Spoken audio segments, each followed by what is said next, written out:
Hello everyone, welcome here in Poland. Bydgoszcz, this is FIDE World Women's Team Chess Championship 2023 and we have reached the knockout system. We do have only 8 teams who are now battling it out to win the title.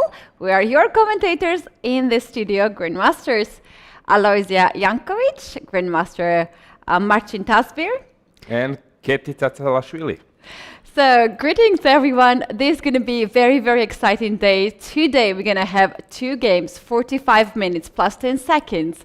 And still, everything starts from all over from the beginning. We do have Kazakhstan leading the competition without losing the matches, but now everything, they are just equal and they will start all over. Yeah, exactly, Keti. That doesn't mean much. What did you perform in the first phase, although this spirit, if you're gaining some rating, if you're in positive score, of course, can boost your self-confidence for future. But I think it's time that we check the moves. Let's check first maybe to see the cameras from the playing hall, how it looks a little bit different since 4 teams are missing now. We do have now a rearrangement, a bit different, but as we said, still a lot of games, a lot of things to follow. I'm quite curious how will everything go. It's like a half a playing venue. The boards in the middle are now removed, and we do have more space for the captains to observe the games. And we do have 4 tables now, 8 teams. So let's take a look at the pairings. Let's see which is the match that we are going to take a look for the start. Here we have a beautiful view of city Bydgoszcz. We have really beautiful weather here. It also gives chess players some opportunity to walk before and this after river the is round. really nice to walk next to, and it's even possible to rent small boats. Yeah. All right, in Pool A, we do have Kazakhstan just being the leaders starting from the first day. Georgia followed up. France and Ukraine had such a battle between each other, and they both managed to qualify. We do have India and Egypt already left the competition in Pool A. In Pool B, we do have USA, Poland, China, and Germany who qualified. Unfortunately, we had to say goodbye to Bulgaria and FIDE Americas. Now let's take a look at today's pairings. There we go. Kazakhstan will face Germany. We do have here a very interesting combination. Kazakhstan, who was leading Pool A, and Germany in Pool B, they started with 3 zeros. I would say the biggest difference, because Kazakhstan was cruising as a leader, having everything in control, while Germany was basically on the last place in the whole event, and suddenly for them it's like a dream to challenge the leader. Right, and then we have France against Poland. This is quite balanced match. Then we have Georgia against China. Very interesting match over here. Ukraine will take USA. As you guys can see, right now we do have those teams mixed from A and B pools, and now we are just having the knockout system. It's now time to take a look at the chessboards. Is there any match that you want to take a look for the start? Okay, now all the games are interesting, all the matches are interesting. What we might remind our viewers that here today you do have this second chance. If you lose a first match, you can get back with a win, and then there are possible tie breaks, 3+2, which we might see today, right? Very likely. We might see 2 games right now in the rapid portion. In case of 1-1, that means that teams tied, then we're going to have 5 minutes, 3+2 minutes blitz game. So it's going to be also very interesting. It will be interesting because now we might have matches where players are playing basically more games with the same opponent, which is some kind of psychological also warfare, because there will be some preparation, and now it's different story, but I'm pretty excited how this will start to roll. Let's check the games. Let's check the first match between the teams we just mentioned. Kazakhstan against Germany. Yeah, Elizabeth was in our studio yesterday with Marcin, explaining that she was excited about her chances. Then suddenly, chances for them were very grim because Bulgaria was controlling the match. But on the last board, there was this save, fantastic save in the last position because of mistake of Victoria Radeva, and suddenly first board was deciding the issues. What issue we have? Bibisara Asubayeva against Elizabeth Pats on the first board. Right, Kamalidanova will play Dinara Wagner, Nurmanova will play Heyman, and then we have Karbekova playing against Schreiber. I would say that those players haven't met so often, maybe first board only, so it's some kind of new challenge for them. So let's check the boards. Let's check the moves. What do we have there on the first board? I expect some preparation and already is happening on the board. That players are blitzing their moves. White is choosing this.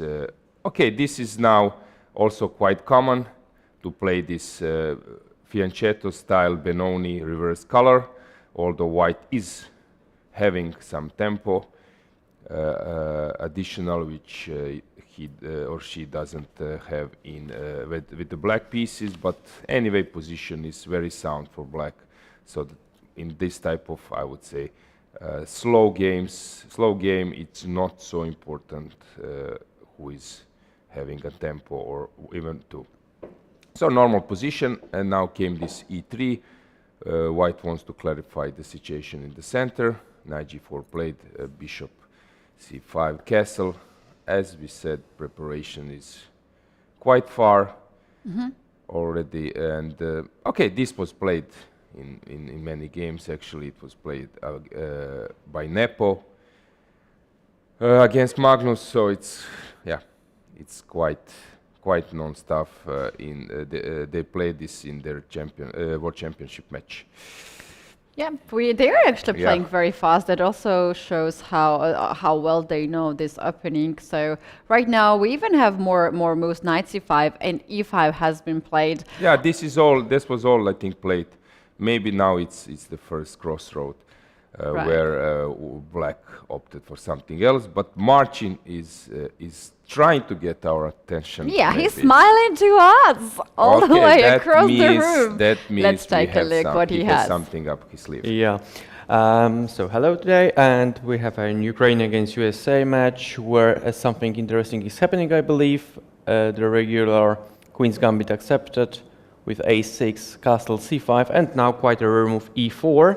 The main line here is to play a4, just not to allow to play b5, but e4 was played, and I would like to show you what happens if black would take it, and after d5 would be greedy not to give anything away. After b5, white may almost win. If black grabs the bishop, then white takes on f7. Of course, you cannot take because the queen would not be protected, and after king e7, queen e1 is winning here. So I believe this e4 is a very interesting touch of white, and black was prepared for that, so she played b5, bishop e2, and we have a theory here after a4. Black starts to think, but it is very, very good approach, I believe, for the rapid games, just to have such e4 moves prepared. All right, back to the studio. Thanks, Marcin. Yeah, for me sometimes is interesting when Marcin is explaining some stuff which is not or was not in my repertoire. Then I'm quite impressed by everything. But sometimes when he touches some lines, I'm very familiar since they are in my repertoire. Then I'm somehow screaming in myself. You want to walk and stand there? Yeah. Let's add something. Let's add something. But in this Queen's Gambit accepted, I really spent a lot of time, and there are some plans I might add later. But of course, everything was correct. What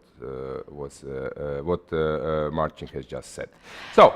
All right, this game is actually going so fast. that it's impressive. It's impressive for people who sees this for the first time. There is still a lot of drama happening, but for the players who have already analyzed at home, they're following now the first lines. As I mentioned, this was played in the World Championship match in 2022 in Dubai between Magnus and Nepo, and actually Magnus, I think, outplayed Nepo in this line.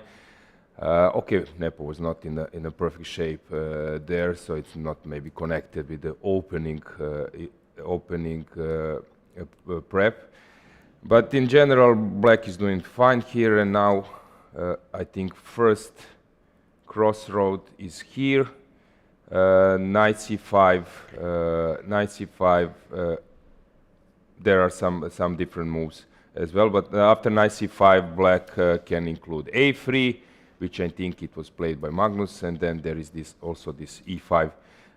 It was played in one recent game as well. So we will see. White is slightly better, but of course there is a lot of things to do there. Let's check the second board, as we were commented before. Dinara Wagner is playing really interesting chess when she's white, always putting some pressure in the opening. So it's always interesting to see what is she up to. This time it was King's Indian. Again, this Knight a6. The point is, as I mentioned before, that some players, they don't want to allow this Queen's exchange, although it's not a big deal. But they want to play Knight a6 because after castle e5, d, it's not the same, since White might use some different move instead of castle after exchanging. Sometimes in that line White goes to long castle. So here after bishop e3, main move, queen e7 is something people are playing very often. Before knight g4 was like a main line, but also c6 was played. As I mentioned, I played even queen e8, but queen e7 is a provocation, which is now becoming a main line. The point is after knight d5, Black can even come back and then push back the knight. So after queen e7, knight d5, also cd5 is an option. ed, bishop d5, bishop d4, knight c5. I think this line, I analyzed, the point is that here, if Black takes the pawn, there are some tricks with rook e1 and putting pressure on White's position, Black position. Rook will come to c1. This would be a weakness. So the point is to generate initiative. So Black avoid that by playing knight to c5. Still keeping the eye on e4 pawn, and now there are two ways attacking this pawn on e4. Yeah, now there are several ways to move on. Of course, exchanging on g7. Yeah, she just did that. Yeah, king g7 and queen d4 check. This is, of course, also is possible to play rook c1 now. Yeah, even queen d4 on the board. Now queen f6, e5 is an idea. So you need to play either f6 or come back. Probably f6 will be played. So as I mentioned, queen f6 is bad due to e5, and when you take, you're dropping this knight on c5. So probably f6 will be played, or king g8 is also an option. Yeah, usually I was taking White in this type of positions, but sometimes it seems that you are on top, you're having initiative, and with 2-3 precise moves, your advantage is gone, and you don't have much to play on. So sometimes it looks better than it's in real. Yeah. Let's check the next board. Photo, yeah? Yeah, let's check the next board. This is what, this is what, we could call this some kind of Instagram. Yeah, with all the filters and everything. Instagram filter, exactly. This is Instagram filter. Let's see this one. I think this one, it's no filter. No filter. Because this G4 is really interesting. And okay, these days in Sicilian, everything is like a sort of mainline, because people are trying really all type of moves just to have a new position. But what is sometimes interesting, that you have like a completely different move order, something new, and suddenly after 5, 6, 10 moves, like in Fischer random, you have like a normal position, normal Sicilian position. So because if you know how to play chess, if you know the motives, you can arrange your pieces to end up in a classical position. And let's just finish this match with the Lasker game. At some stage, players were not happy playing this position with black, because white is always slightly better, and long term there are ideas to exchange the bishops, and white is putting pressure. But these days people see Lasker or Sveshnikov as a line where to be solid and not to risk much, and if there is a chance that you can even counter-attack. Magnus played it against Caruana and so on. Just to finish this position, it seems to me that players are just blitzing everything. Yeah, so 2 weakness, but black has managed to exchange her bad bishop. So long term, I would say that white is slightly better, but not much. If you know how to handle, you will always keep this position equal. Yeah, interesting. Still game on, and both sides have to prove their best, and this is just the beginning of the quarterfinals. We do have Marcin in the studio, but before I go to you, Marcin, and give you the word, I want to read out the comment in our chat. I cannot do it without saying it. Marcin has a nice, big, friendly smile. No care about good smile. But there is 3 dots there until he shows you a killing continuation. So, Marcin, what do you have now? I have a game of Klaudia Kulon, who plays against Natasha Benmesbach, Poland against France. So it was a Tromkowski attack. D5, I believe it is a very good weapon during the rapid tournaments. And here after h4, queen b6. This is not the main lines here. Black of course can take on g5 at first, but black took on d2 quite convincingly played. Bishop takes d2, e6, e4. Claudia is playing very, very fast, and there is a sacrifice of the pawn on b2, and on the contrary, white has the development of pieces. And after bishop e7, rook to b1, as you can see, white still is playing very, very fast, and black may have some problems with the queen, because for example, after queen takes e2, I can try to play something like knight to e5, and there is a threat of bishop c4. The queen is, there is some lack of the heir for the queen. For example, after ed, I can play bishop c3. That position seems very, very dangerous for black, I would say. And I'm very curious what black will come up with. She played queen a3, but still, of course, the initiative is in white's hands. But on the other hand, black is pawn up. This is a very interesting game for sure. Okay, back to the studio. Very interesting. Usually you don't go for these pawns because then queen is getting so lost in the other side of the board, but still it's an extra pawn, as Marcin just said, and who doesn't like to have extra material. What do you think? Is it a good approach to go for the pawns like that? Yeah, before, like 40 years ago, it was really scary to take some types of pawns.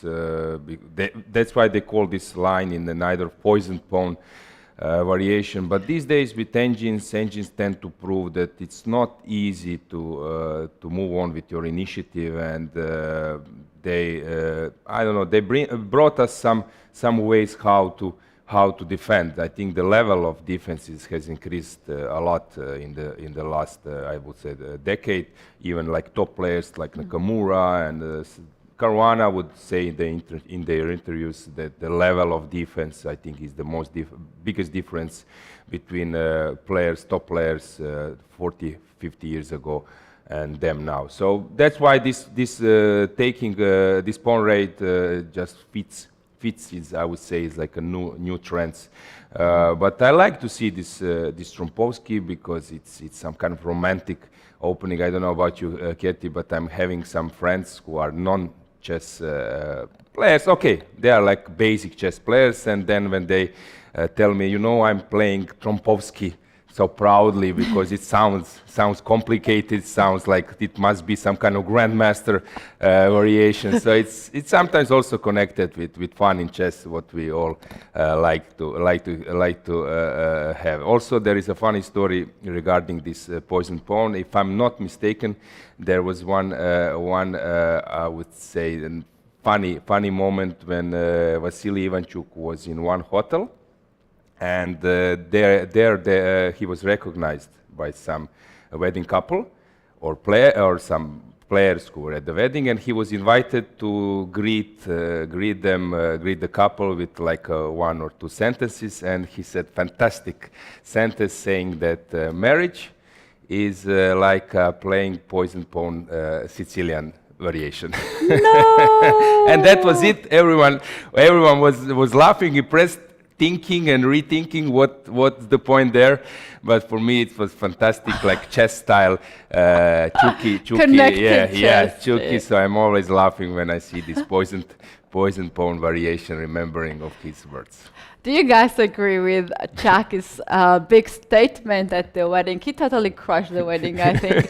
If you guys agree or disagree, please do it let know in the comments. We are watching on YouTube mainly, but we are also broadcasting on Twitch and Facebook. Greetings to you all, guys. And just let us know if you agree with that statement. Shall we take a look at the other matchups? I would suggest to go to see Georgia versus China. We have them right now on the screen, and this is a serious battle. Very China was dominating in pool B, and Georgia was dominating in pool A, but now they have to play against each other. And I have to admit that I believe the Georgians are not used to play this lineup of China. They're used to play against the world champions like Ju Wenjun and Lei Tingji and Tan Zhongyi, but they have now young opponents that they don't know, and sometimes that's very uncomfortable. Yeah, of course. You prefer to play against a strong opponent, but the one you know. At some stage, there was like a big issue with not having information. Some countries, I know that from China, games were not published. You don't have many information. Also, some countries were not publishing their own youth games, national championship. And then I remember, for example, some cases where I asked my opponent, let's say from Israel, why did you play this line? I was not expecting you are playing that. He said, no, I played that like 10 times, but the games were not published and so on. So I think that China has more information about Georgian players because they are long on a circuit, they are playing many tournaments, while vice versa is not the same. Yeah. All right, the lineup for Georgia is Bella Hotnashvili on the first stage. The team leader Nana Zagnidze is skipping this competition, but I think Bella is doing a great job to hold on the first board. She's facing Yang Shen. Second board, we have Mary Arabidze against Ning Kaiyu. We do have Nina Batsiashvili against Ki Go, and we have Lela Javahishvili against Ye Xao. I was so perfect with Georgian last names for whatever reason, but with the Chinese names, I believe not so good. We will get used to them. I'm pretty sure that if they are here, they completely deserve to be present at the World Championship. So we will hear much more about them in the future. But let's check the moves. It's always interesting to see what's going on the board. While some people have a nice walk on this beautiful bridge, and some of them even having some nice ride in the water, we have to come back here at the playing venue. So I see Georgian captain Grandmaster Joshua. We've played once, a very good player, close to 2600, maybe even around and more. But also here I saw president of federation, if I'm not mistaken, Giorgadze, right? Already strong vice grandmaster president as well. So they have very good support. So let's see what the openings are bringing in their games. Yeah, again, typical stuff. Usually the in this type of fianchetto or king attack is after bishop g4. The reaction is d4. So let's say bishop d4, castles, I don't know, c6. Then white plays d4, knight d2, rook e1, and pushes e4. This is like, I would say, concept, like a basic concept. And if your opponent play bishop e5, f5, then e4 is more controlled by your opponent, but the bishop is on tempo. Then you prepare d3, e4 instead of d4. After d4, it's hard. It's really hard to push e4 because black is controlling with the bishop on f5 instead of g4. But the reaction is sometimes then to go for e4 push in one way or another. So this is quite known. The problem is sometimes you are so excited about preparing this e4 break, but then you realize it's also in Catalan and some other openings, you realize that it's not bringing you any serious advantage. Then you need to just to move on and fight to find another plan or like some kind of follow-up. So this is something which happens often, but this seems to me like some forcing line. Let me check a bit this b4. So the knight on d4 is potentially unprotected and attacked. It can be attacked. Some d4 is possible. It takes c4. Yeah, d, or even it's possible to play even knight e6, knight a6. So many moves around. Yeah, so I would probably go for takes, and maybe knight e6. It seems to me that this doesn't bring anything special. I can take, or maybe probably best is take on d1 and then take on e6. Yeah, I just glanced over the engine in this position, and there's very interesting nuance here. After d takes e4, d takes e4, there is bishop h5, really naughty move. You're attacking the queen. This queen has no such a great spot, and if you play f3, then you can do the same, and this bishop on g2 is just locked by the pawns. Yeah, this might be an option. Also, there might be some tactics connected with this diagonal. I'm not sure, but maybe some queen b6, rook d8. I don't know. Is it possible? Maybe not. But there are a lot of things to analyze. Let's say like this. This probably doesn't work, but just trying to show to the viewers that maybe there is some tactics around, because this probably is good for I'm not sure, maybe not. If I take, you just take, and I dropped the exchange, yeah. So this doesn't work here. I don't know. Maybe the point of this bishop h5 is in some tactics, not easy to spot. We will see. Let's check the next game. Okay. Also classical stuff. Everyone is playing this Vienna with b5 these days. So many games played on top level. So I think it is now at the moment one of the hottest opening in general. And everyone is trying to find some resources for white, because black was basically doing fine. Yeah, slightly better position, although when you have isolated pawn and outpost on d5, it's always playable and always solid. You can get this position in Sicilian with c3, in so many lines, in Slav defense. Yeah, some basic tabia. Depends what you want to achieve in the opening, but black is for sure doing fine, although white is slightly better there. In development, because black's pieces still needs to find some place. Shall we take a look at the board 3? Yeah. Let's do it. Some players would be very happy. Kramnik playing with black. Who else? Some classical players would love to have this type of position. B4, this typical minority attack has been stopped. Also, some other things like central. I don't know. It's really hard to say.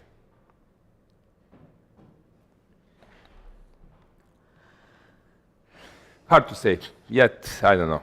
It's still quite open for a lot of possibilities. Here, also typical position. You seem like you're better, white is better, bishop is more active, this one is inside the chain, you're controlling c5, but suddenly black comes to e7, exchange a pair of rooks, and then start rolling her pawns, and you have typical, slightly better position, not yielding much for one side. Do we have anything in chat? Any response? There are some fun questions in chat. Let me read it out. Mostly connected to Georgia. Can Alojzije pronounce our Georgians' names? Okay, it won't be easy for me, but I know. No? But I know Quarterfinals. Yeah, okay. I wish we have Tsatsalashvili in chess. Great player. Yes, you have a really great player playing for Napoli. Yeah, but yesterday, if I'm not mistaken, because thanks to our dear organizers of this event, we were invited for a dinner, and it was really nice when all the team is at one place with arbiters, fair player officers, organizers, local organizers. It was really nice. FIDE officials, Egypt Chess Federation president, Nigerian FIDE vice president, and so on. Iceland friends, and at one stage we were starting to follow football. No. Because Georgia was playing against Spain, right? If I'm not mistaken. And we stop there. Yeah, we won't say the result. I'm quite happy that Croatia has won because against Latvia, and 2 goals were scored by one of the best, I would say, chess players and football players. So my friend Bruno Petkovic, who scored 2 goals, who likes to solve studies and puzzles, and then immediately I congratulate him and sent him mate in 2. Mate in 2, and then he immediately starts to... Not yet, but he's really good in puzzles. He's playing on internet as well, yeah. So it's always nice we have this combination of chess fans. I think Magnus just posted on Twitter that NBA players are playing chess all the time, and this is something we like. You have Luka Doncic, who said that mobile phone he only uses for chess. Really? Yeah, that's what he said. Wow, that's so nice to hear. In fact, Georgian team, yesterday during the dinner, they were following the match results. And I saw a few posts today on Facebook from Georgians that, okay, let's move on from football to chess. To chess, because today our girls are having fight against Team China and they need our support. Oh, well, yes. So you guys feel free to write us some questions if you have, or some comments if you have in the chat, and we will try to read it out in time to time before we reach the time pressure. Yeah, after time when time pressure starts, don't ask us we don't talk anything. to you. Yeah. Just kidding. Feel free to write anytime. We might see it later on. All right, we have concluded this match as well, and we do have 2 more matches. Maybe we can take a quick look at that. Why not? We do have Ukraine against USA, and here what we had in the at the beginning of the tournament, Ukraine was a little bit struggling, while USA was leader in the group, and they actually guaranteed themselves to qualify to the next stage rather fast. But this can be another chance for Ukraine to especially their profile of players who are basically initiative, dynamic players, and with that type of players you never know, because even some shaky start, as I mentioned, maybe even individual result which is not according to their ratings and so on, doesn't mean much. They can hit when it's necessary, so I would never underestimate them, no matter situation on the standings or individual performances, because they are really good dynamic players. Which, it's always useful when you are playing rapid and blitz. Right. We do have on the first board for Ukraine former world champion and European champion Anna Ushanina, grandmaster, against young talent and the future of USA chess, Alice Lee. She is just 13 years old and she has a fantastic tournament, winning all the games possible at this tournament on the first board. Now let's move on. We do have Natalia Buksa on the second board facing Tatev Abrahamian. Then we have Anastasia Rahmangulova against Annie Wang. We said that Annie is a student and she is in the middle of her studies, but she found the time. Probably it's not yet her university days, so she can play at this event. And then on the last board, we have Natalia Zhukova, who was not playing chess for 2 years in a row. This is her first tournament because of the well-known reasons. She was staying all the time in Ukraine, as she said, and doing a great job to help people. And she is facing Atusa Porkashian, who is just starting her career in USA team. If I may jump in, maybe there is some small misunderstanding because I was doing commentary during European Individual Women Championship this year in March, and Zhuko was playing there. Really? So yeah, maybe more in terms of rapid and some recent tournaments. So yeah.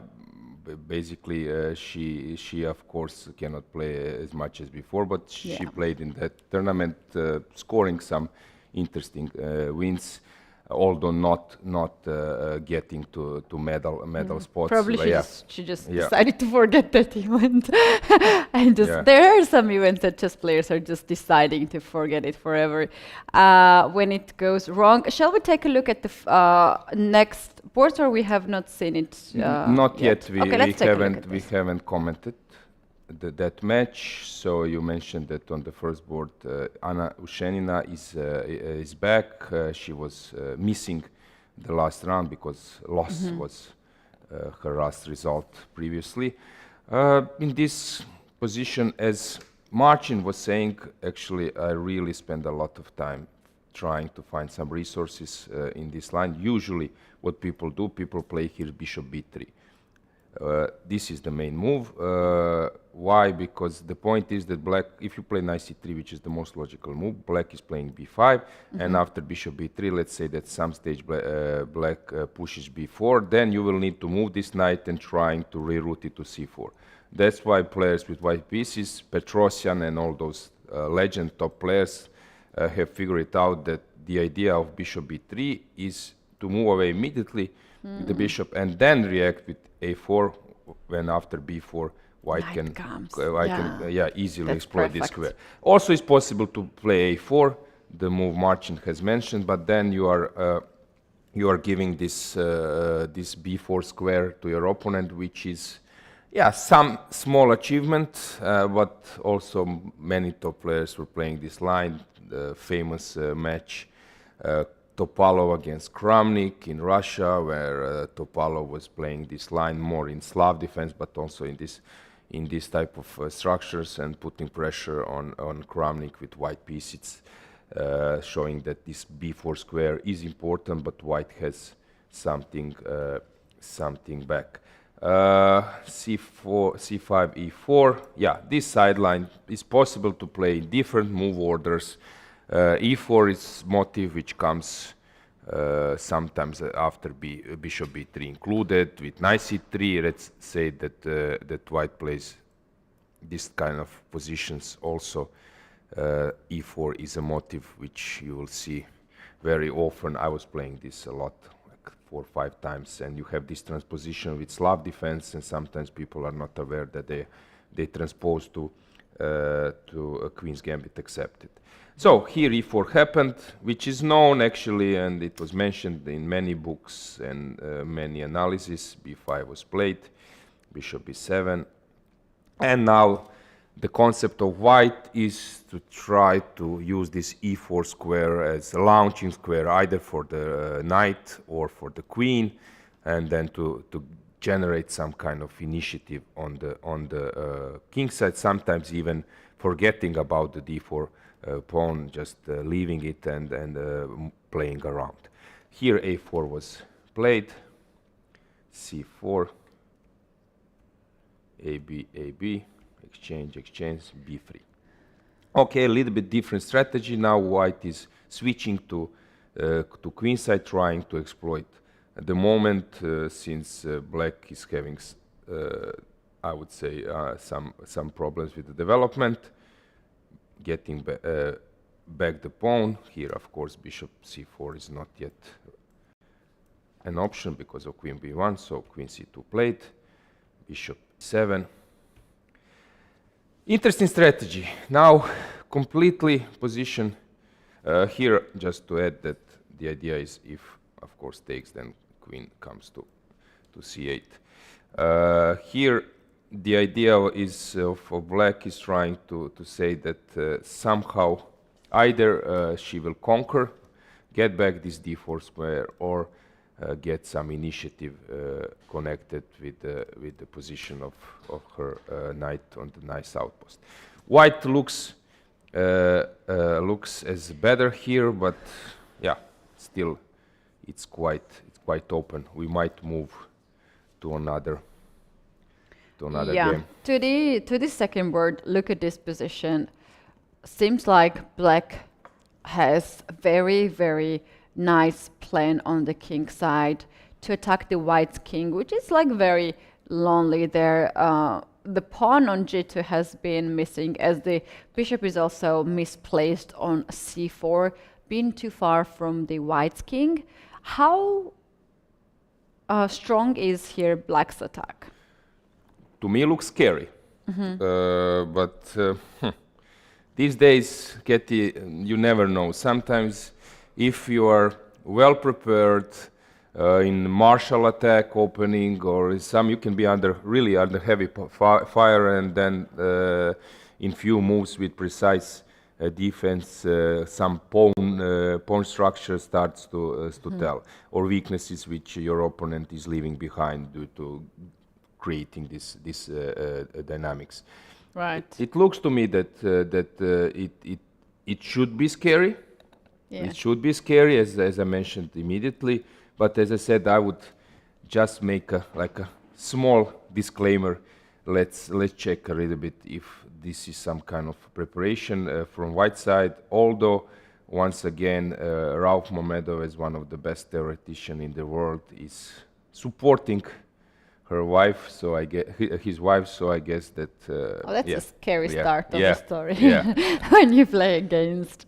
Yeah, there was a famous game, players. European Team Championship 2017, when where Rauf Mamedov played against Daniil Dubov, and it was like superb preparation from his side. Dubov entered one Rossolimo line, where there was a funny story. Grishchuk said that, later in the interview that during some training camp, that position, I think Boris Gefran was trainer or helper or second at that time, and said, this is an interesting position, but you will find your way out during the game.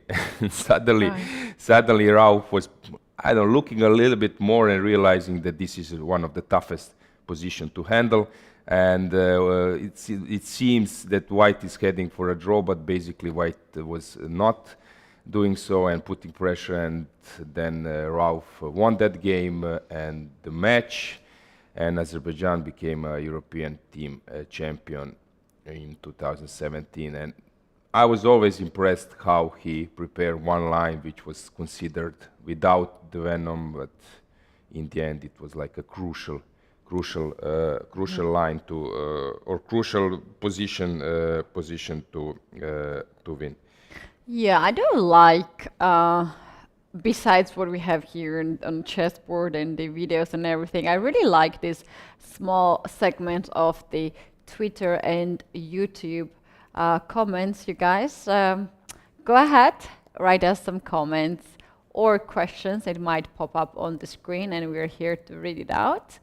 And this can be the chance, for instance, enjoying chess at the weekend. That's indeed a good plan of a day.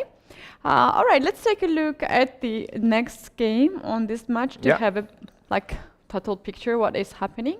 Yeah, this was another Sicilian. We might show to the player another Sicilian I like, as probably you can guess. That's another Richter Rauser Sicilian with bishop d7, which these days a lot of players are playing. I remember, as I mentioned you, that this book we wrote together, Kozul and me, and recently I think there was a game in Rapid between Maksodlo, Iranian top player, who lost against Kozul, and then during the closing ceremony praised his line, his book, that he learned a lot. So these days this opening is still, again, I would say, revived.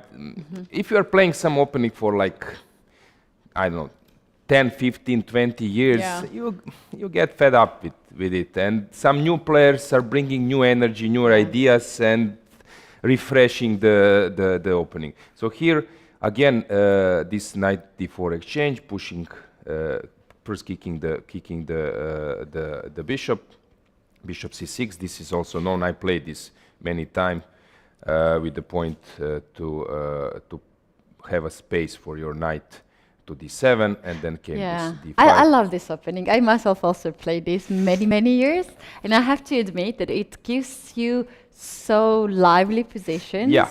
It gives also everyone chance to either play a great game with sacrifices and everything, or make some blunders. Usually, when you lose heavily in this line, Yes. and you got to books because you get to books because it's some crashing, devastating white attack. Yes. But if you are playing it with black, sometimes you also either deliver a phenomenal checkmate or squeeze in a beautiful endgame with two bishops and so on. So, and it's quite hard to play with king in the center. Here, only one thing to conclude before giving a floor to Marcin is that there might be a difference here. Is white ready to conquer more space on the king side, or black will be able to counterattack here after exchanging potentially this light square bishop, which is in the chain. But let's move to Marcin. Let's move to Marcin. Marcin has some more updates in the game that he was showing earlier. Marcin, what is happening there? Yes, exactly. We were talking about that position, that white has sacrificed a pawn on b2, which might be considered as a poisoned pawn. But here, after castle bishop b5, we can see that the queen is in some problems. And after ed, even the rook comes into the play with rook h3 attacking the queen from that side. And after queen a2, black did not find a good way to protect the queen. And Natasha played d6, and the queen was caught. And after ed, b6, d6, it turns out that white is actually winning, because after queen f3, there is no possibility to defend the rook on a8. And just after a6, white will take the rook on a8, I believe, and after ab, and the queen may come back. White's advantage, material advantage, is really huge, and I believe this is the board where Poland should score a whole point in the first match against France. Okay, back to you guys. Wow, what we have just witnessed! So to conclude that talk we had earlier, don't go for these poison pawns or whatever pawns with the queen, because queen is way much stronger and equals more than just one or two pawns. How they say on German, Damenfang. So the queen has been catched, and it's always, I would say, a little bit depressing when you get in that situation. Well, we have to praise, praise, on the other hand, Claudia Colon, who managed to win 3 games in a row with black pieces. Then she ended up with a draw the qualification round, and now she is starting with white pieces. Incredible game that Marcin just showed. All the moves she played was very smart and very nice. So she is on fire. Yeah. And probably no one wants to face her on the last board. Yeah, exactly. Okay, let's before switching to the last board, we might check the cameras how the players are doing. Is there something in their body language that we find some nervous situations? At the moment, I see full focus. Right, and there's also a little bit information what we have here regarding to the fair play check-in. This fair play check-in these days becomes such an important tool at the chess tournaments. We do have 2 fair play officers at the tournament, and they are randomly checking the players, 5 to 6 players each day, and they have different tools that they are using to check the players, which makes rest of the players and everyone at the tournament quite safe. I think it was the right moment that we jumped in because I see that we have one result. It's That's a right. draw, right? That's a draw. Kazakhstan, Germany, board 1 has been ended in a draw. The players decided to Let's just end the game. check that position, final position. Then we will come back to last board in Ukrainian match. So what do we have here? We have final position is on the board. It's knight e5 played, and the point is that after queen e2 they were repeating the moves. The knight is attacked by the queen, so knight moves to c6, queen comes to d3, and then we have move repetition. For you, expected or unexpected outcome? Okay, draw is not something that can surprise us, but at this point, at the middle game, not really. But now, as we have already on the board this draw, maybe players want to be reserved for the second game and possible tiebreaks. Yeah, too. if we analyze the situation, profiles of the players, Elizabeth was really yesterday hero of the German team. Of course, that affected her a bit.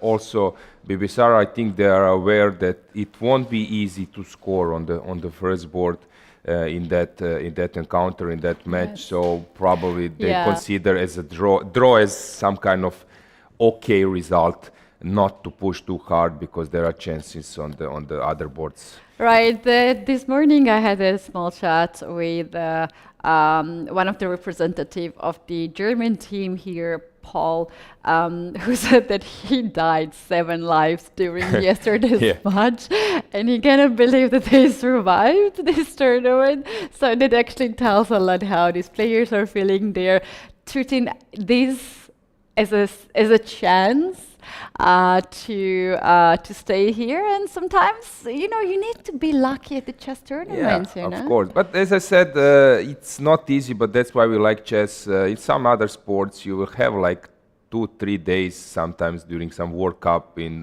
Also in some strong leagues, at least. Sometimes you will even wait for next weekend to have a game. So psychologically, you have enough time to recover. In chess, it's quite tough because yesterday you played really emotionally tough game and suddenly you're back on the board so soon. It's not easy to handle, but this, of course, you're not exhausted like in other sports, but this mentally can be hard. So let's move to the last board. Can I suggest a board which might end very fast, actually? This is France-Poland, and I believe that another queen trap just happened there. Okay, let's check it.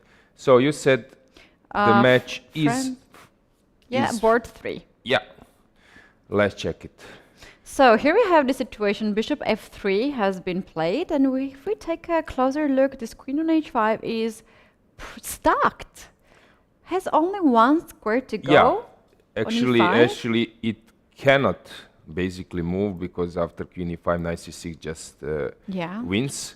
So that means that here black should play something like bishop g4 to exchange, or knight g4. Depends if knight g4 looks more to the point since bishop is opening diagonal. Probably white should now probably take on e7. It's not clear what's going on. I think knight g4 was played. So it's not like a trap. Somehow yet, these pieces, or yet, these three yeah, pieces are yet is- connected to each other and being to be too squeezed. Maybe white can move the rook, like rook f to c1, and then just take any of the pawns a7 or e7.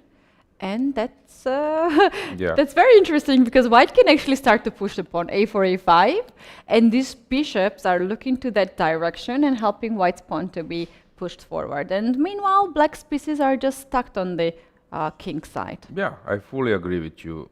Rook to c1 seems like a normal way to proceed. Yeah. Okay, let's check this later. Let's go to just to finish with Ukrainian match. Once again, first board seems that white is better, but of course compensation is quite big for black. On the second board, it seems to me that white is in problem, but maybe I'm mistaken. Third board, Sicilian. I would rather take maybe white now in this situation. I'm not sure that this was all well played, but not clear yet.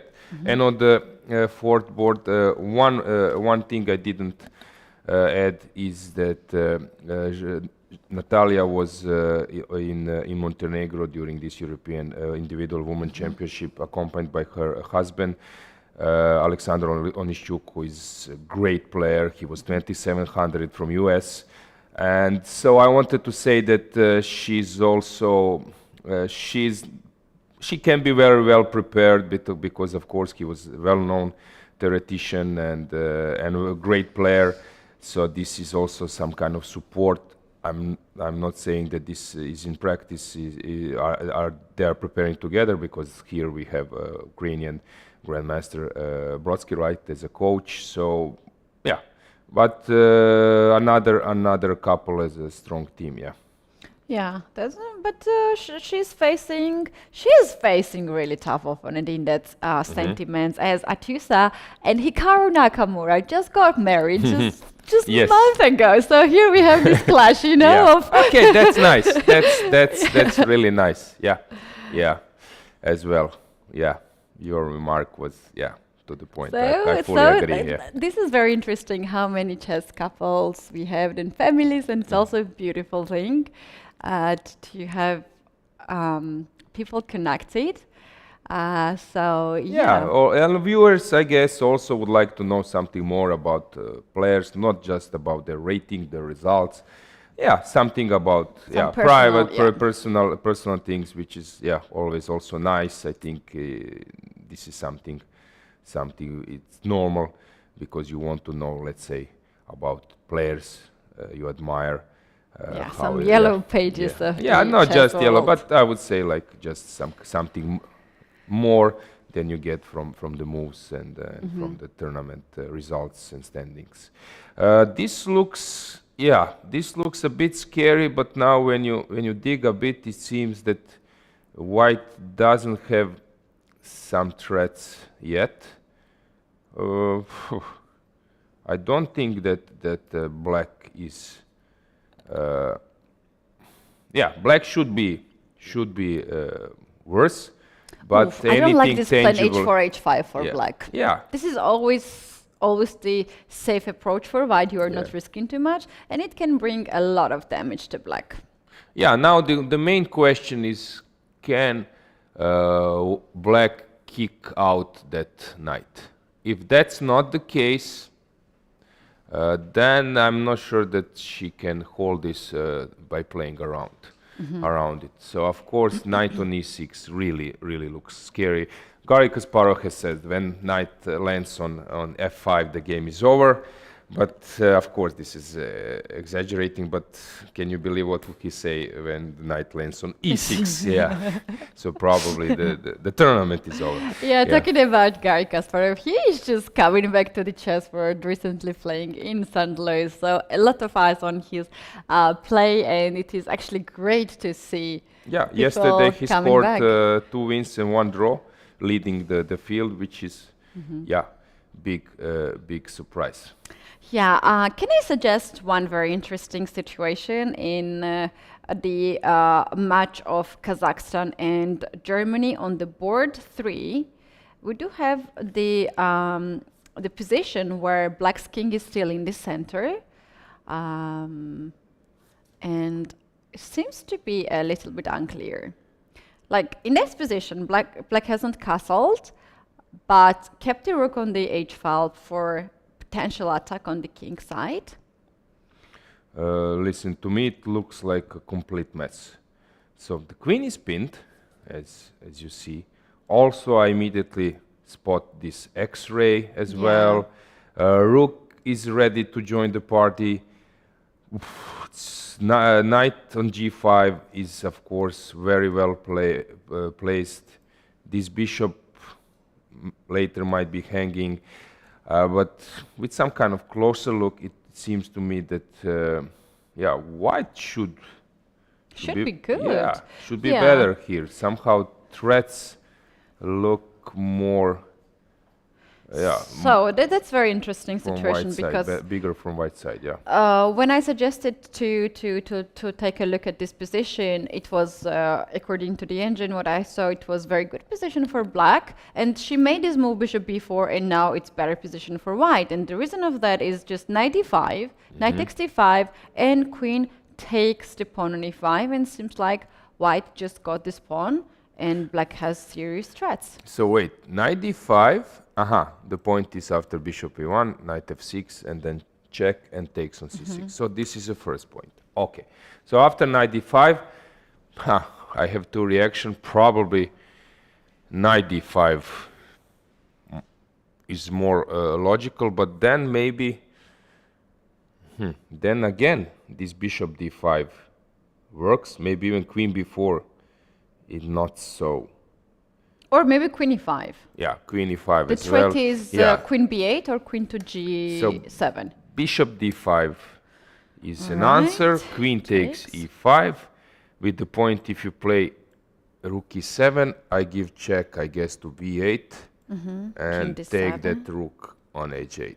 And if you take on g2, my rook will either give check this one or another one, and it seems that black is under heavy fire.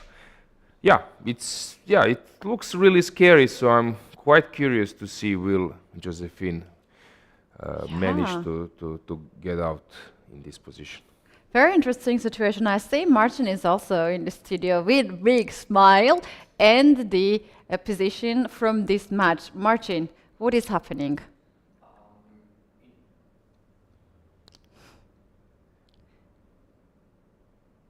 Martin in the studio. All right. So the same match we're talking about, Kazakhstan against Germany, and white can actually win that position with e5 move, opening the position. There is a threat, of course, there is a pin on the e line, and if black takes with f takes e5, knight takes e5, the position is really collapsing. There is a threat of knight g4, knight to c6, and if only black takes on e5, then the queen takes the knight, attacking the rook, and if the rook just goes away, there is d6 check. White should be winning that position, so I believe Germany can lead in that match, in that first qualification match against Kazakhstan, if white finds move e5, which I believe is not that easy to be found by Dinara. So that would mean that Germany may lead in just few seconds. Okay, back to the studio. Martin, don't go anywhere. I have a bet offer to you. I bet she will find. Of course she will. It's not. I would also bet that she finds it. It's not that very hard to be found. To be honest, it's very. It looks like e5 should be winning. Of course, the other way is to take on b5 and take on f6, which is also tempting. But I believe e5 will be found, and we will see the victory of white in that position. Okay, the bet for the cookie will maybe come up some other time. But thank you so much for bringing us this very interesting idea. I have seen these ideas breakthroughs with f5, and it's so common in this kind of structure, and so annoying when two pawns are controlling one square and white and one side, like probably mostly it's white, is still breaking through the center. That's pretty annoying. We're gonna keep the eye on that one. Let's bring back the board because this game is on fire. Yeah, just to add, sometimes it's of course not only the thing that you find some resource or killing move, but also it depends how much time you will spend, because here if you burn like 10-15 minutes, then later you might have problems with techniques, since we've seen few times here that players were playing inspiring with the energy, finding ways to get better position, but then later not using that advantage to win the game. Yeah, I agree with that. So 95 has happened in this game. Aloj just played it. Can I make one comment why black had better position White, before? you mean? Yes, like before bishop b4, which was a blunder. Here, the engine suggests to play a very, very weird move, rook to h5 instead of bishop b4. Wait, so here knight... Yeah, instead of bishop b4 here, that black played, move 18. Bishop d5, you mean? No. Bishop b4. Here, this move was a mistake. And instead of bishop b4. Okay, here the engine suggests to go rook to h5, which is such a ridiculous move, but it looks nice because you're attacking the knight and somehow also keeping the eye on e5. So if white captures now this pawn, you play bishop to d6, and white's pieces just are collapsing. Too many this threats. is very, very nice. This is Keti, this is really, really nice. Yeah, the way how pieces are arranged, and suddenly everything looks protected, and you are also counter-attacking. Yes. Yeah, very nice. So this moment, I don't know how much minutes was spent, like 4 minutes I see now. Yeah, this is the moment where you need to spend a little bit more time, maybe 10 minutes, 7 minutes, try to find, because if you go wrong, suddenly your position is beyond repair. So bishop d5 played, queen e5, check, and suddenly black is having problem. Yeah, let's check. Let's check. Just the second board has something. E5. E5 is just on the board. Yeah. Okay, good. Nice. And not spending so much time. Yeah, Dinara. We don't need to ask her a second time for moves like that. Yeah, Dinara knows how to play. So here, queen e5 will be played. And on the last board, what's going on here? It seems as an advantage for white. Pawn up, but black is very active. Rook d4 maybe. Rook d4 probably will be played. Yeah, white is better, it's obvious. But okay, there are some chances for black to hold. Yeah, I agree. I love rook d4 move here. Guards the pawn on a4, attacks on e4. And also there is this small pawn on a2 hanging. So maybe black can just get the pawn right away and hold the position. Yeah, although I would say that white is still on top. White must be better here. But some precision is needed. At the moment, this match, not easy to say. It will depend. Will Germany be able to get at least one win on the second and fourth board? Then, of course, they will have match at least one point, or at least equal match, and maybe even win in the end. Yeah, seems pretty much equal, and it's so good to see Team Germany in the best shape. Today they are really in a good shape. Yeah. And seems very interesting. On the match of France to Poland, this looks pretty disbalanced. Maybe we can check it out. Yeah, let's start with the first board. So we haven't seen this. Yeah, okay, this is classical thing played by so many players these days. Everyone is trying to play this line with white. Caruana, Magnus, so many players. And of course, black is solid, but a bit passive. White is the one who is pressing. Knight f5 here. Let's see what has happened.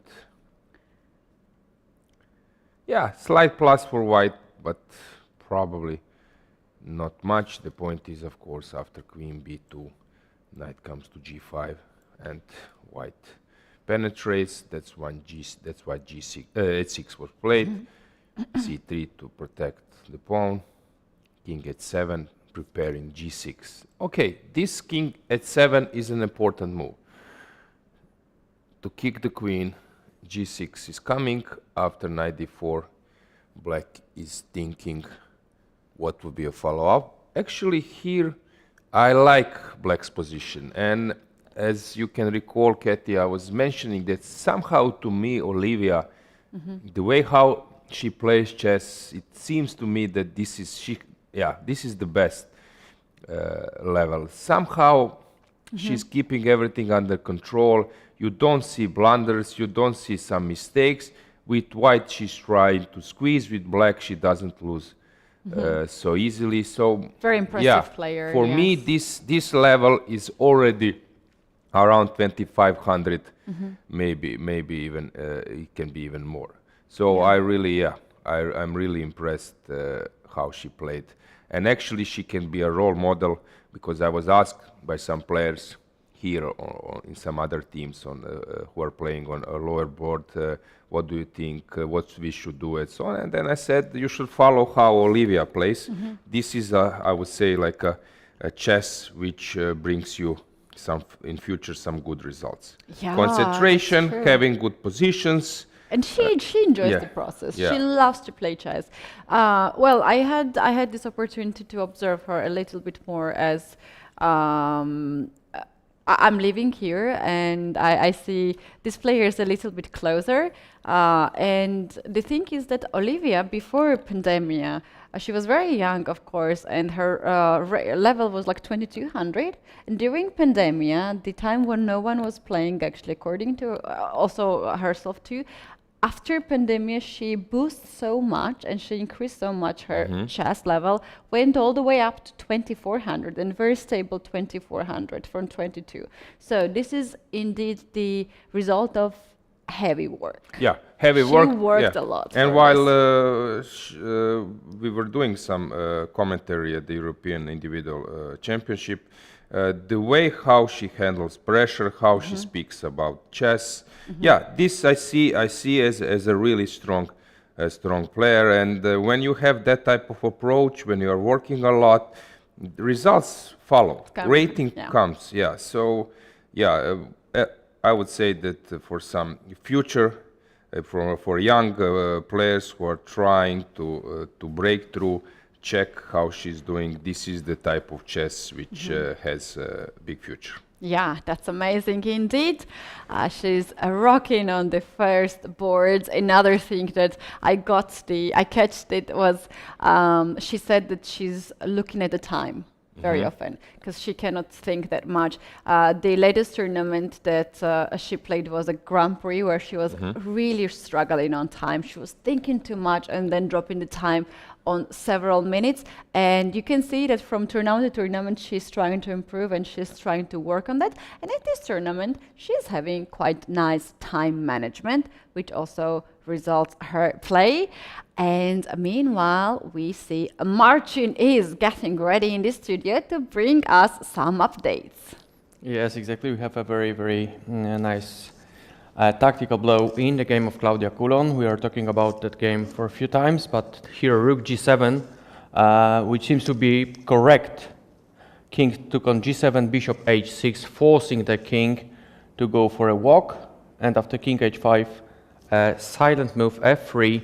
There is a threat of g4, so with such a king, black cannot fight more. I believe white will win in few moments. g4 is a really big threat. If you play rook g8, I can still play g4 and queen f7. So that position should be won easily for white. All right, back to the studio. Maybe I could just add that you should also follow Claudia. not just Olivia, also Claudia. You have two people to stalker, guys. Similar chess, names. chess game stalkers. Okay, yeah, We're gonna Claudia do is, that Claudia is too. playing a little bit different chess, I would say more active, sometimes risk-taking, Tactics, yeah. maybe sometimes even dubious openings, so a little bit different. Chess different bluffing, we call that. Yeah, a little bit, maybe yeah. it's too strong word. I would just say that maybe, yeah, she's just trying to get some chances, even if Wow. it doesn't Oh, feel this so game! sound. This game is something that I Yeah. really love. Let's So check many that match. tactics, Let's so check many that match. threats. Let's check what's going on the second board in that match. As I see that here we do have some new events. White is a pawn down. It's nice. What I see immediately, the nice point is that if you take the pawn, then you have this discover attacks. So Yeah. basically, it's not easy for white to recover the pawn. And now came this knight e4, which is putting pressure on d2, f2. To me, it looks that something went wrong for Monica, but maybe here by playing some precise move. You know Why? what happened wrong? This is a Catalan, for sure. And and then you just lost the pawn. Or no, it's not Catalan. Yeah, Is it? it's Catalan. It's Okay. Catalan, yeah. Yeah. So queen d3, what happened here? Queen d2 look a bit artificial. So she sacrificed the pawn, hoping that she will return. But maybe this bishop a4 was, I think, the moment when Monica has realized that something went wrong. And now rook f1 played, knight e4. To me, looks very, very hard to play with white, although Is that a threat now, c3? Because this bishop f2 is always in the corner, and you can push the pawns all the way and just get more and more space advantage. yeah, I'm quite happy that we have camera. Yeah, thanks for the team for zooming it up. She was very nervous. I spotted that Monica was very nervous, and now she decided to play bishop f4. You see that she's still Yes. concerned, while Savina, Anastasia, I think she's perfectly aware that opening was went in her favor, but now it's time to bring some advantage, to increase it, and she's aware. That's why she's a bit more nervous, maybe because she's close to gain like a serious advantage, maybe even winning advantage, but of course not so much time to figure everything out. She knows that she has now responsibility maybe to win, to bring crucial win. Come on, if you win against Monica with black, that's something. Yeah. Yeah, indeed. So much needed for Team France to get any point yeah. at any board, because Team Poland. I we don't have know even seen how already. how to defend now. For example, B3 if she you plays. play some which move? B3 she plays. Yeah, but now this is like an eternal advantage. Protected passer. Come on, this is something you dream. Bishop b5. Can Bishop you play it to b5 attack the and pawn on e2? basically white can only hope for some kind of miracle by blunder or mistake, because strategically black is completely winning. Bishop b5 on the board. Yeah. Then all black needs to bring the h8 rook into the game. That can happen with king e7, rook to d8. Frankly speaking, Monika Sochko is a great player, former European champion. I'm not sure that I have ever seen her, or let's say last few years that I see that I've seen her in playing this type of opening, getting in like in 15 moves with white pieces in unrepairable problems. Yeah. This is, I think, one of the worst opening, or let's say earlier middle game in her career, or let's say last few years, because I'm following how she plays. She's very skillful. She's playing slow game. When she gains advantage, her technique is fantastic. This is something which you don't see so often, and if Anastasia doesn't exploit it, I'm not sure that next time in their encounter she will get that chance. So this is the moment for her. That's right. They are both very focused. We can see they have hands covering their face to be to have more control over the board. We can see how much is the tension right now on this board, and we do have 10 minutes for Monica and 6 minutes for Anastasia. Anastasia has extra pawn and very good chance to score a point, and if that happens here, and then we have also quite nice position on the third board for Team France. Yeah. That can be already 2 points Let's check. for them. Let's check. So, first board still some kind of slow game, but you see, Rook on G6, although burning a lot of time, but you see how Claudia, how Olivia is, okay from E5, it went to G5, how she played, very inspiring, putting some pressure, ignoring this knight. Basically, Bishop is also doing its job from the initial square. I really like this. Maybe things are still good for White, but I really like the way how she plays. On the second board, we know on the next board what has happened here. Okay, some chances for Black, maybe to launch an attack. Something very fast though, like H5, H4. Maybe Yeah. it should be played King G7. This and is, then I realize now H8. that you have like a planned favorite movie. So H4, H5, H5, H4, H4, H5. But there's no other plan here. no, but- you either steal a knight from the other's position and put on H4, or you just go by your pawn. No, I like it. And stealing is not legal here, so it's better to go with H4. Yeah, we will see. But this match is clearly the one to follow.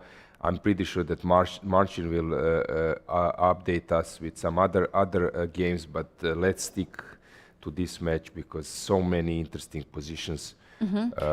This one looks...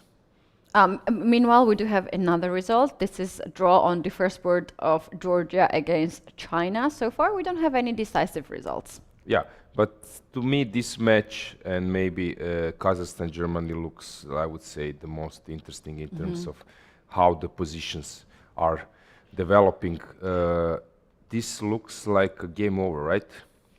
Seems like now Okay, two there are bishops are some hanging. How you're going to possibilities save? maybe if Black can organize some barrier, but it doesn't feel that something will come up here.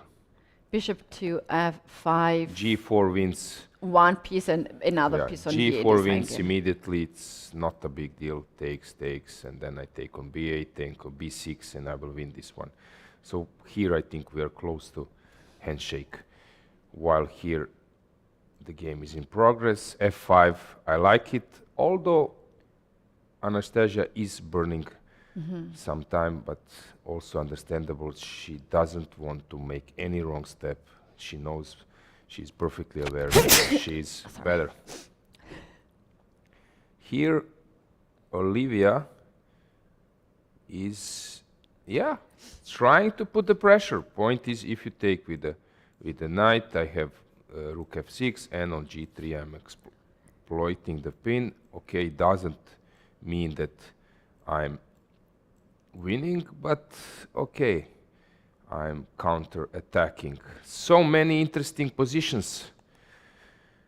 Not easy to follow precisely one board. We do have a very important result. Germany just scored on the second board. Dinara Wagner managed to win against Kamalidzhanova, and Team Germany now is leading against Kazakhstan, and that can be such a big thing. Germany, the team which was so close to be knocked out from the qualification, against Kazakhstan, the leader in the group. Now they're putting really tough time. We don't know if they will be approached by some Hollywood directors in making a movie, how they make like a fantastic achievement comeback of the season. But of course, still a lot things ahead of them. As I mentioned, if they win one of those two white games, chances are really high for them to win this match. So they scored on the second board, Yes. while on the fourth board, it seems that, something went wrong. What has happened here? Why this b3 came? I don't get it. It seems to me that, okay, maybe I underestimate the position. I was thinking that white is better, but now white still should be better. But here rook c4 was played, queen e3. Yeah, white is better here. What has happened? Rook e1. Why not bishop b3? What am I missing? Something? It seems to me as an advantage, but a reasonable one. This was something which should have been played, because this way it looks that this steers to a draw, and since we have like a fourth, like on the third board, we have this game which is basically getting over. That means that probably this match will end up in a draw, but let's see with Marcin. Let's hear what has happened on the second board in Dinara's game. All right, Dinara Wagner is my guest. Congratulations for winning. Thank you. Let's start with that position. I believe that was the crucial one. Your opponent played bishop b5. What did you prepare against, for example, queen f7, queen e7? After queen e7, I can simply take on c5 Yes. and get a winning endgame. It was always a threat to play queen c5 after I played bishop c4, so she had to move a queen somewhere. She All did right, it to e5. and how about f7? After queen f7, e5 I don't would know. be I also... didn't, e5, yeah, the same idea. e5. Yeah, Yeah, e5. and after king g7, also e5. Like, Yeah, exactly. So that position is very good for you, of course. And she played bishop b5, and there is a very nice tactical blow. It took you 3.5 minutes to find it, to calculate everything, but I believe that was covered totally perfectly. And your position is won here, right? Yeah. Okay, so what happened further? Yeah, there is an attack on the king, so everything is fine here. Your king is safe, her is not, so that's why even such a fork does not work because of queen h4. Yeah, great game. And did you expect that after the beginning of the tournament that you will fight in the next step, in the next stage? No, we were totally lucky yesterday. Yeah. We were super happy with our result, but of course, yeah, we needed a bit of luck. And Yeah. hopefully we can go further, because I believe we have a very strong team. And yeah, we have all the chances to go into the half final. Yeah, I believe so. With such a victories, I believe so too. Okay, thank you very much. Thank you. And ich gratuliere noch einmal. Danke. Okay, back to you in the studio. What was that? Marcin? Okay, very nice, very nice. Thank you so much for bringing Dinara in the studio. It's so good to hear from one of the member of the team, which was so close to leave yesterday the competition, and they survived, and they are now fighting for their best. Although still 2 games in progress, and we have seen magic can happen. We would in love chess. love to chat for hours to get this first row experience, but we don't have time to waste, since so many things are going on. Let's see what's going on in the game, which I think might be a crucial in the match of France against Poland. We have second board, where Monika Sochko is struggling against Anastasia Sevina. It seems that she's on the verge of defeat. With some precise moves, Black should just score a point. Yeah. That's right. And meanwhile, Monika also caught up on time. Now she has lower time than Anastasia. So Let's count the pluses. You have passer on c3, only 2 moves away from the promotion. you have bishop. Protected. Your opponent has a blocker on the light square, c2, the square where you can kick it easily. Bishop is attacking e2. You have a file, 2 bishops, your pawn up. This knight actually is searching for a spot where to be safe at all. All those pluses, but still Keti, when can I you- go with my yeah, plan, my don't side say pawns? H5, H4. No, I'll switch the side. How about a5, a4 to open up the e file for the rook and to create a weakness on b3? How are you going to stop that with white? It's so difficult to just go avoid this plan because it's just 2 moves and nothing on the way to stop. Like, Yeah, this like- is for sure a very good plan. I would maybe stick to another one. To me, it seems tempting to double over the d file and to penetrate to d1. This might be also a wise idea, just to come with your rooks on the d file, and suddenly when you place your rook to d1, you are penetrating. But before waiting a plan from black, okay, she's choosing my footsteps. Let's hear from Marcin. What do we have in other match? All right, Ukraine against USA. As we can see, white had an advantage here, even though during the game black was doing totally fine. And now, due to the fact that there is a lack of time, black was gambling, started to gamble and played knight to g3 check, which seems not to be the perfect possibility for black. But on the other hand, it was really worth to try, because without it, the position is just collapsing. And after g queen h5, white had to find rook g2, and I believe black is doing her best just to create some mess on the board, but with a proper approach of white, white should win that position. All right, back to you. What we have seen for last 2 moves here, too everything many is going on. sacrifices. All the boards are burning. Really, guys, it's not easy for us to follow everything, but of course we will do our best, right, Keti, to at least to find some moments which are crucial. Yes, and also our chat is doing a great teamwork. They are writing us in the chat which game is the most sense, and we can, guys, just jump right there, and the comments are just appearing on the screen, so we can read it out.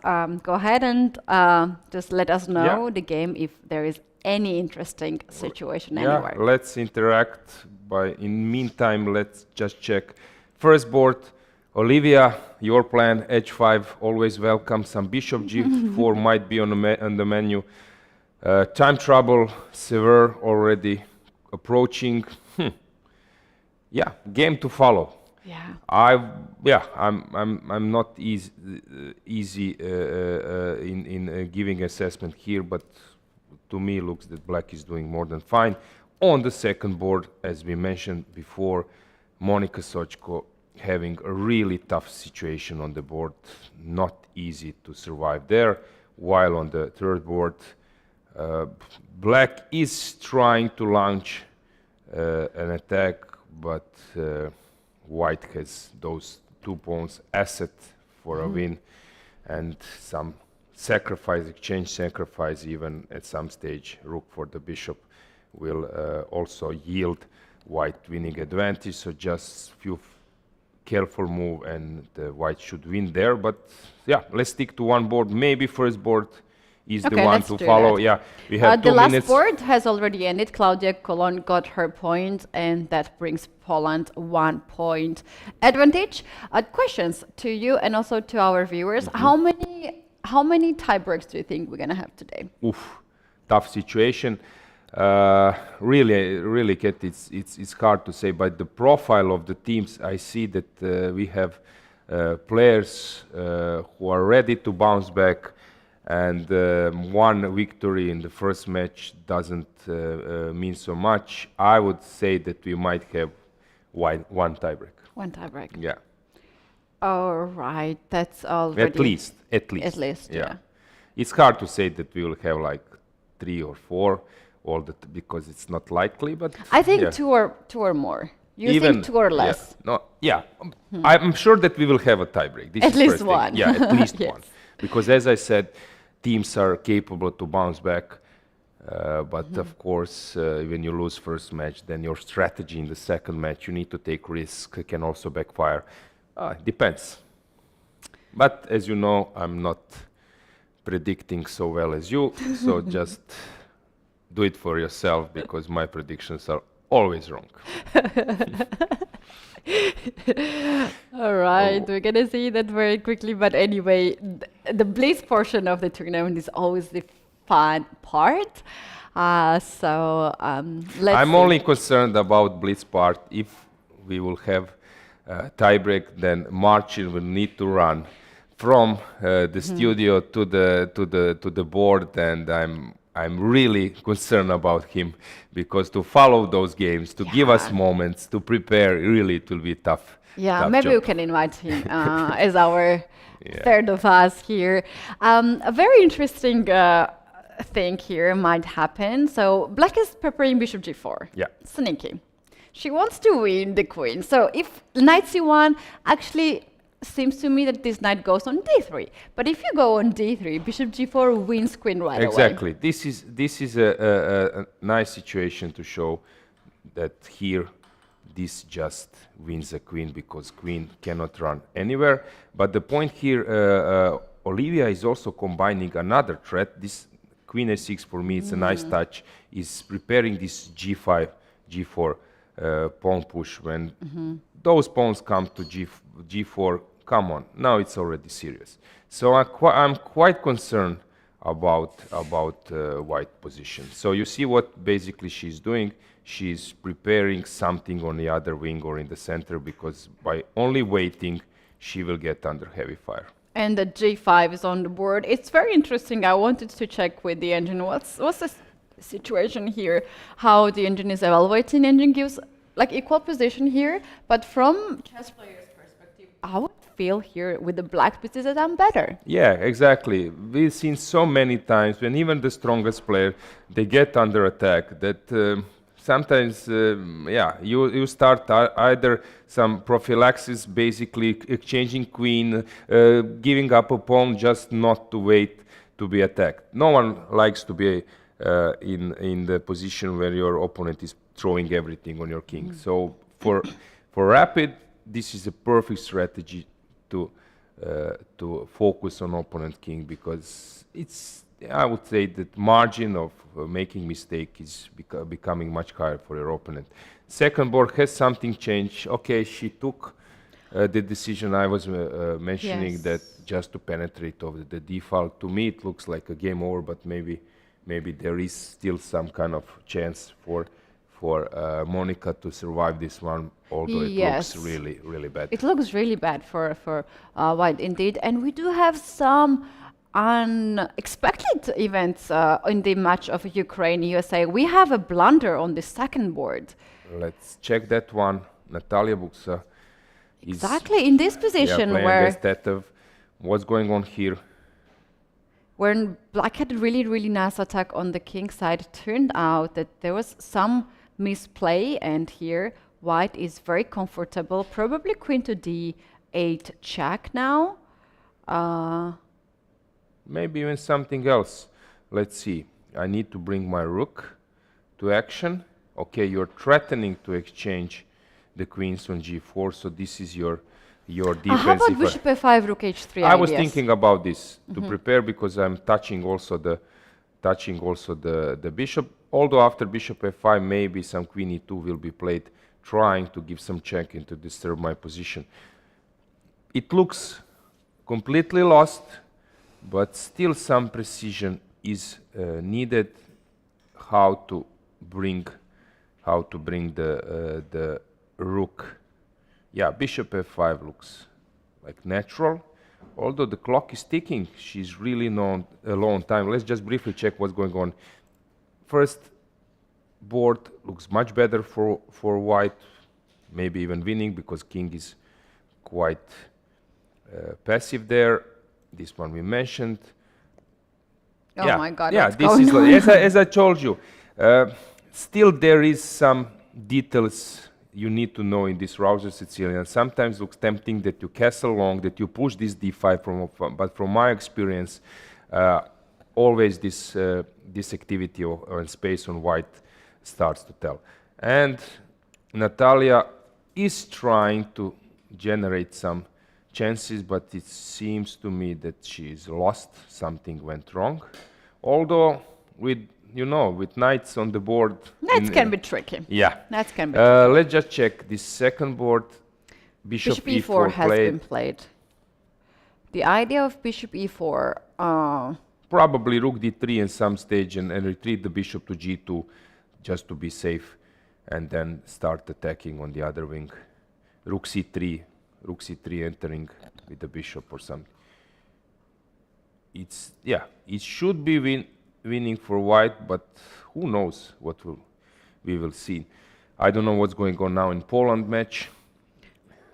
so far, match with Poland, we do have all the games in progress, and nothing has really changed there.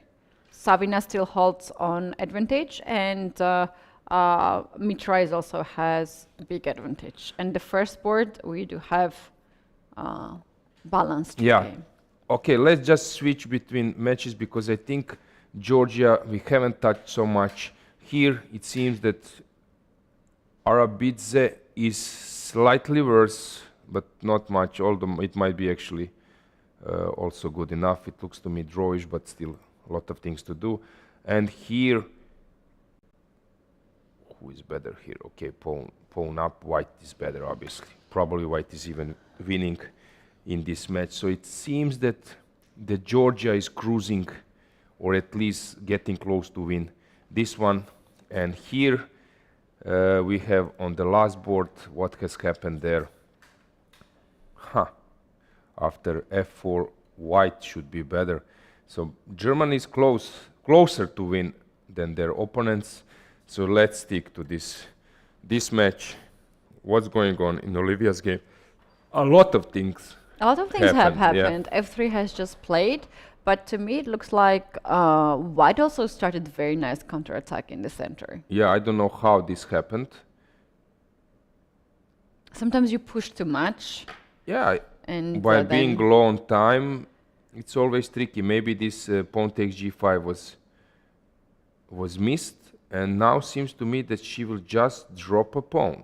Rook takes rook takes rook, queen takes rook, and queen takes f3. Even g takes f3 with the point of bringing rook to g1, winning can the queen. be also very tricky. I don't know what will she opt for. Yeah, she took. H8. But hold on, can white still give a check? And rook to g1 is not that winning on a spot. Rook to g1. Queen f6. Rook g1, queen f6. This g takes f3 might be tempting, but also might be maybe a step into the wrong direction. I'm not sure. So queen d4 played. Okay. f6. Yeah, f6. And now queen f5. What else? Threatening. Okay, queen d4 was the first. Yeah, queen f5 threatening a checkmate. What she will play, knight f4, I guess. Also knight f4, knight g6 queen e5 also possible, but then rook g5 and you're losing one of the pawns, and the end game might not be so helpful. She probably wants to keep the she queens. went to a6. So rook g8 will be played. White is winning now. This is obvious now. With d6 passer, white is winning in that game. Right. Rook to g8, avoiding knight g6. Yeah, it seems that at some stage, I don't know what has happened before, were engine giving some chances for Olivia, but now it seems that she's just lost. White has a very good balanced position, extra pawn on d5, knight and queen controlling everything, and white's king is quite safe. White is winning here. Let's just move on.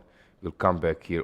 Everything is now looking in black's favor. This is just game over. c2, and you can sub these two pawns. Yeah, rook d1. So this would be equal in terms of result, which brings us that here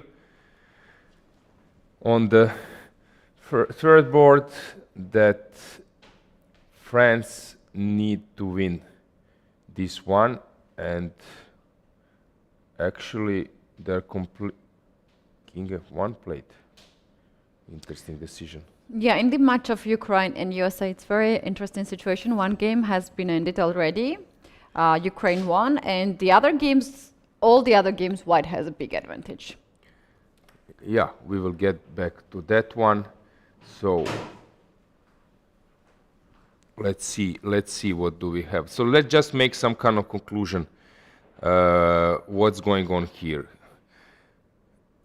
Alexandra seemed completely lost, which would mean that we will have equal result, right? 2 against 2? That's right. Yeah. Probably, if everything everything ends goes according what to the the position is now, but situation. you know, we have some upsets. Wait, what's going on here? Come on. Now black is winning. In Buksa, or again, what will... Problem, I think, is that rook h7 is a checkmate No, but strat. now queen, yeah, queen h4 necessary. And what now after queen e1? What am I missing? Queen e1, and black is winning, or is there some... There might be some sort of... What am I missing? There is a trick. There must be some trick. King h5, and you don't have a check. h1 and h2 are controlled. Yeah. Wow. Bravo. So white is winning. Wait, white is winning. Wow, king h5, and there is no more checks. But move ago, why g4 was played? I don't know. Maybe g4 was just... It seems to me... You should not allow the king to run away. Yeah, right? it seemed to me like a draw. Let's check the position. This is incredible. You don't see it every day. Oh my God, what is happening? They're playing so fast. So queen f2. What did she play? Oh wow, what This? a game! And bishop g6. Unbelievable. Unbelievable. Whoa, Wait. Brilliant. Look at this position. Everything is hanging and there's a Unbelievable pin position. of many Unbelievable ways. position. Never. Wow. I never seen something similar. Unbelievable. Look at this. Pin for the king, pin for the queen, rooks are pinned too. And the king, what Yeah. the king is doing on h5? Everything is pinned. Guys, we have, I would Wow. say, pin of the year or maybe century. I never seen anything similar. Unbelievable. Jesus Christ. Unbelievable. All the pieces All are the pinned. diagonal lines, everything is pinned. Unbelievable. It is. How this fight, like how this ended, like what was the final here? So Bishop g6? make a screenshot, share it over social, Photo. social networks. Wait, they can screenshot us. Like do like this. This is so beautiful. Unbelievable, Wow. unbelievable situation. So queen take on g6, and they have seconds. They can Rook even like G6 and blink king. here. And then rook takes on g6. Shall we see this? Rook And takes. king h6 checkmate. Wow, right away. Fantastic, really, What really a fantastic. game! Tatev Abrahamian is a person of this round. No, this is really fantastic. So what does this mean? This means that they assured probably they will win the match, right? USA is now leading 2-1, and first board is this one. Okay, she still needs... Alice needs to hold, Yeah. and then USA Okay, wins. there is a chance. There is a chance. We will get back to this position also, but let's just check before, because this might last a bit. So what do we have here? We have final outcome is the Georgia won won the match, 2.5. as I mentioned, that they are cruising towards victory. And Kazakhstan won against Germany. What? Yeah. No, wait. She lost on time? Probably, yes. Really? With 10 seconds? No. With 10 seconds increment? We might not see the... Okay, this info we don't know yet. If we could get it, that would help us.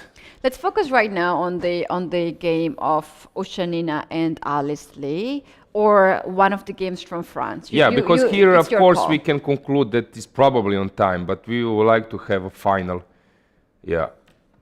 proof that white. Yeah, we have has the run out of the time. information that here white lost on time. Ooh, because Sorry, she... black. Yeah, white White lost on time. But yeah.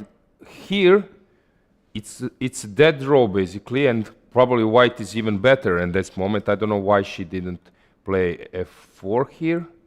Okay, maybe f4. There are some tricks with rook d3. Now I see it. This was maybe the problem. Rook d3, and when you take, but probably also this is not more than a draw. But of course, looks scary, but the way how it was played, she just lost on time. Ooh, because that means that, come on, Germany lost the match. Or No. No. What was the result? Okay, we need to ask No, our it's a draw. team It's to... a draw. But We need to ask our team to ask the arbiters because Yeah, earlier because we are had the getting wrong different- information. So let's check it out. Yeah. And meanwhile, let's focus on the running game. What we have, this game has ended, and Maltevskaya lost against Heja Zipor, and we have one game in progress. First board, Daulice against Kilbasa. yeah, is first still the on. wrong result was inputted. I think a draw is much more logical in this scenario because yeah, why should white lose on time? It's not so complicated. She was just making queen c3, queen e3. But anyway, we need a final outcome. And Correct. this game has also ended. Olivia Kilbasa lost the game, which means that France won the Let match me just against Poland. recheck here what has happened, because it seemed that she's cruising towards some kind, not a victory, but it looked better for black, and she misplayed. First, maybe this taking on e5 was a mistake. Rook g6 with the g4 was screaming to be played. Yeah, suddenly she went back. This is a problem. Yeah, she's playing very inspiring chess, but when she's low on time, of course, you might lose or start playing weaker moves than you would do it with normal situation. In that match, it seems, yeah, that France has won convincingly, right? That's right, 3-2-1 was the final result. And so far we have only one tie, Kazakhstan and Germany. And this game is still on. And in case if Ushanina wins this one and converts this extra piece, then it will be tie as well. But if Alice holds on, then we're going to have USA winning the match. They're here. This looks, just a sec. Seems to me that this looks winning. Yeah. Wait. No, it's not. It is a checkmate in 44 moves. Wait, let me calculate. All the moves, No, yeah? no, it's not a checkmate for sure. Not anymore. Yeah, let but me here check let's see what has happened. Okay, because she... Rook d7 was the Yes, move. this was okay. Okay. Here, rook d7 was the move. To play it, king e8 and rook d4.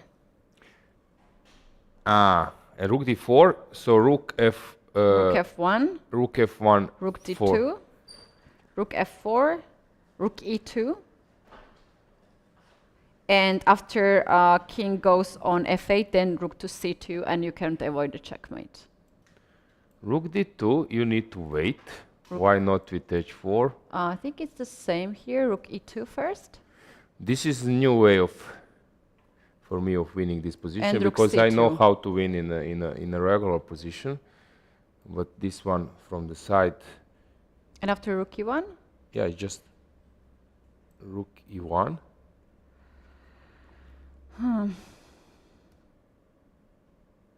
Yeah, that's interesting. Hold on, I need the help of our friend. Okay, the check was wrong there. Check was wrong. So instead of rook e2 check, you go here rook to b2. And on rook d1, Or- what am I missing? Rook to d1. There's a check. Hold on. Rook to b2, rook to d1. Yeah, You're this sure engine is that not it's so winning? strong. I'm not sure that it's winning. This, as I said, this is new information for me. As I told you, I know how to win with classical king on d6 and bishop on d5. But this from the side, it's not so clear. I don't know, this edge pawn might also not be in black's favor, but what has happened there? So they just played. Okay, she took. Okay, let me see. Yeah, okay. Yeah, what we could do, Keti, try to remember the starting move.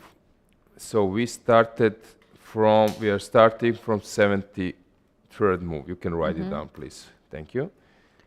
So, So 10 moves 100, played. Yeah, 40. 123. Okay. It won't take so long because players are quite long time. All right. Of course, rook b7 now would be tempting, but then king a6 is the point.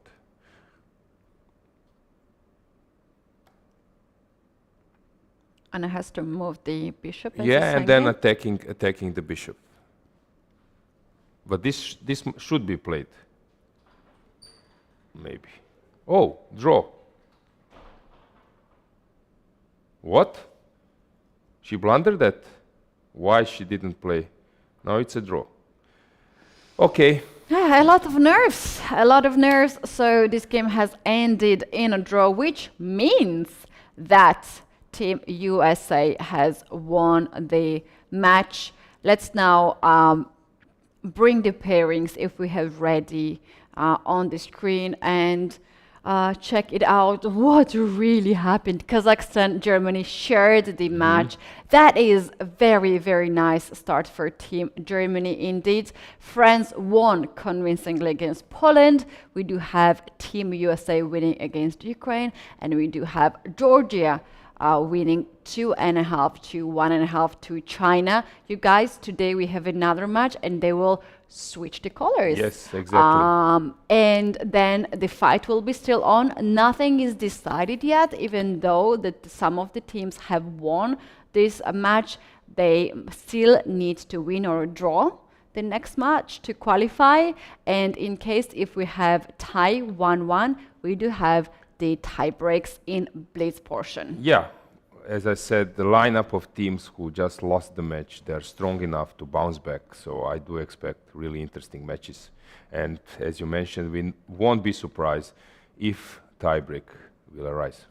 All right, so that means that we can conclude this match right now. The second matchup, we just have the colors reversed, as you can see on the screen. It is interesting if the teams can change the players or they have to have still the same players. I think they can still change. Yeah, they can still, I think. They can still change the players. So we're going to see interesting if they have new lineups or the same players. We're going to observe that in about 1 hour. We do have next match starting at 6 p.m. Central European time. You guys don't go anywhere, or if you go, come back in 1 hour because the games are still on and we still don't know who will qualify to the next stage. And you guys, this is a knockout system. The teams that we have today, we might not have tomorrow. So please come back and support your favorite team. And we will be back in about 1 hour. Yeah, see you soon.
Welcome back, everyone. This is FIDE World Women's Team Chess Championship 2023, and we are in the knockout stage. Here in the studio, we are working for you, Alojzije, Martin, and Keti. So we had a bit of break here between the rounds. Second round is ahead of us. Martin, are there some changes in the lineups of the team? Yeah, actually almost all the teams have changed their players, one of them at least, sometimes two of them. We'll talk about it during the round, of course. Only one team, I believe the Georgian team, did not change their lineup, but the others have changed at least one player. So new players are coming to the very, very important game, and we shall see what will it bring. All right, thank you so much, Martin. And today, if we have some of the ties between the teams, then we might also have the tie breaks in a blitz portion of a day. How about we take a look at the pairings for... wait, we know the pairings. Yeah, we but know anyway, the pairings, but let's remind our viewers what's the situation. Yeah. So Kazakhstan against Germany, they're playing. Is Germany ready to fight back? Actually, on the fourth board, they had chance to win the game. So draw was agreed. I would say that they missed a bit chance. So will they recover from that moment? France has won surprisingly easy, I would say, at the end against Poland. This is a huge surprise, but basically it's not important how much you lose, because it's important that you win somehow this reverse colored match.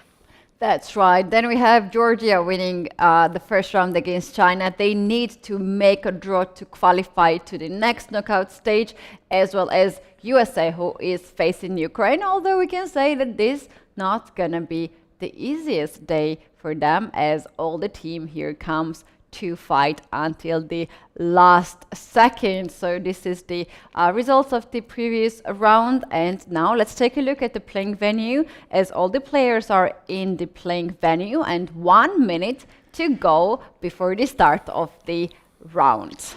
Yeah, I don't know about the routine, but usually players are resting a bit. As I said, some of them were checking what the engine says about their games. Some of them are basically resting, not playing, since, as we mentioned, there are some newcomers. This is an advantage of having 6 players for this event. You can mix at any time your lineup, which helps you, but of course pre-order lineup should be placed, so it's not easy that you will mix players in terms of board, but you can mix which games they will play. All right, and here we have the handshake, and the players have just started. Some of them might be the last game, and their teams might just just left the event, but the other teams will still stay and continue to play for the title. Here we have a bit of change in Polish team, as we can see Claudia now is sitting on the 3rd board, and earlier she was sitting on the 4th board. So yeah, Demi Maltskaya has left the team. Probably they're trying to, as I said, to adjust the circumstances, because if you lose a game, or I don't know, some player is not feeling well, of course, it's good to bring some new energy. Yeah, some players are missing. It will be interesting to see. Will this be an important, I would say, possibility which captains do have? Because, yeah, some good move, some change which will bring your point is, of course, very, very welcome.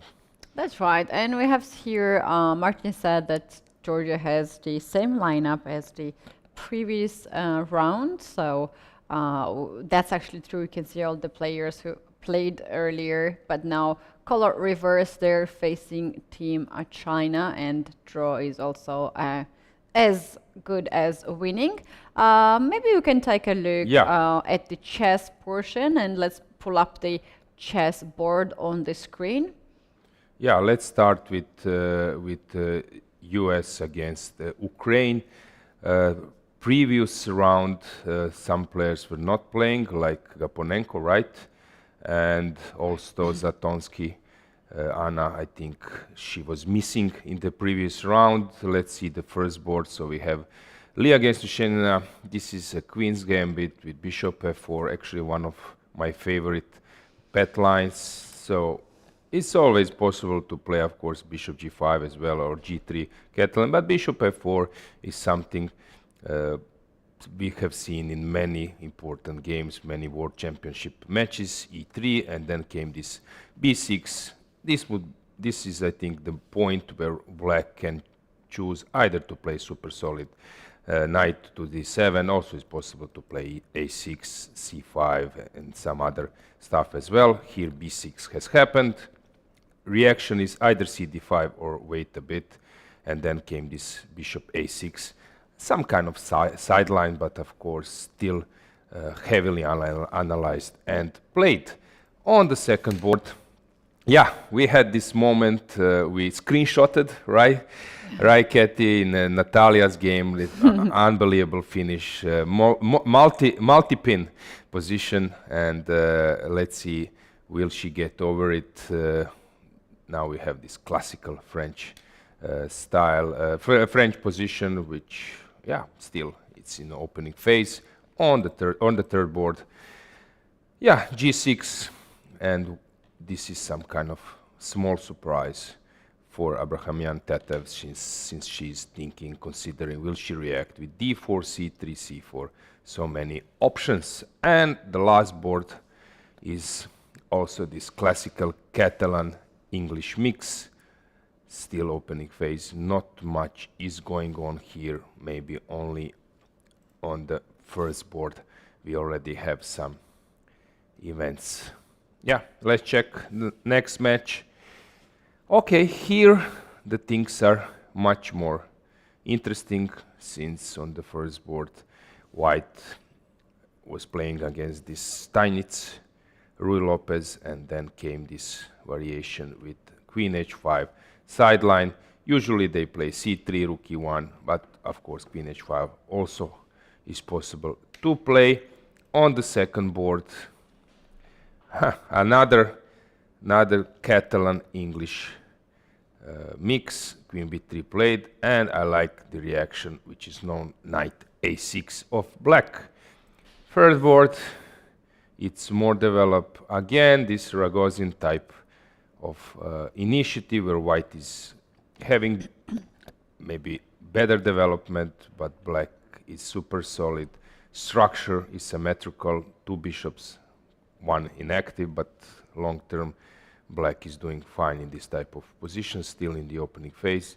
And we have also this fianchetto Greenfield c6, where white, after castle, white is deciding either to take on d5, but reaction of c6 previous move here is to be ready, to get ready to take on c4 with the point after d4, d takes c4 to protect the pawn with b5. Yeah, that's what's going on this match. We could move on a bit to another match. On the first board, we have, yeah, players are choosing now those double fianchetto, Catalan fianchetto. Yeah, risk is now not, yeah, it's not been taken as before. It's interesting that in this kind of tournaments, when we have two rounds, first round of a day is always very exciting. A lot of new things that players are trying, and then second round usually goes very slow at the beginning and very solid as well. And here, as we can see, no marching in the studio. That also tells us that there's no excitement in the other Yeah, you are boards. completely right, Keti. This is, I think, a first sign, if we don't have marching waiting for us to give, With a big smile. yeah, to give him chance to show some sharp stuff, then yeah, there is nothing yet there. Yeah, let's check the second board, Sicilian, also classical structure, but quite challenging one. Classical, Marozzi, Bint, and the last board. Here we have this change since, if I'm not mistaken, Germany is now in classical, I think, lineup. But has Kazakhstan changed something? Maybe not. They have changed the last. No, not really. Yeah. No. They haven't changed the lineup, and Germany has changed the lineup. On the last board, we have a change. Yes. Yeah, now I recall previous round. But this is actually not surprise for us because we know that Murray is only playing with black. Yeah, that's true. Yeah, so she's specialized for black. Black pieces. Yes. Yeah. So. Yeah, this is very interesting, and this is the only match where draw means tie breaks, as the first match has ended with 2-2. So they are more or less safe than the other Yeah, they don't need players. to take like a huge risk because they have second chance in tiebreak in case of tie. And next match is Poland against France. Quite a surprise, right? How they lost the match, I think that was a bad day in office, which won't easy be repeated. First board, opening phase. Once again, some classical Steinitz line. Second board more challenging because we have this mix of like Queen's Indian without knight on f6. White is using this possibility, and now came this knight d2, usually bishop d2 or knight c3 are reactions. White is slightly better, but still game goes on. However, this can also show some preparation and style because now black is choosing much more risky opening. Monica is not playing something safe. She's trying to get chances for win. There is very interesting a situation with the pairings, how the captains decided to put the players. They put Colon on the third board, hoping to face Mitra, and that could be really good match because both of these players had amazing previous game.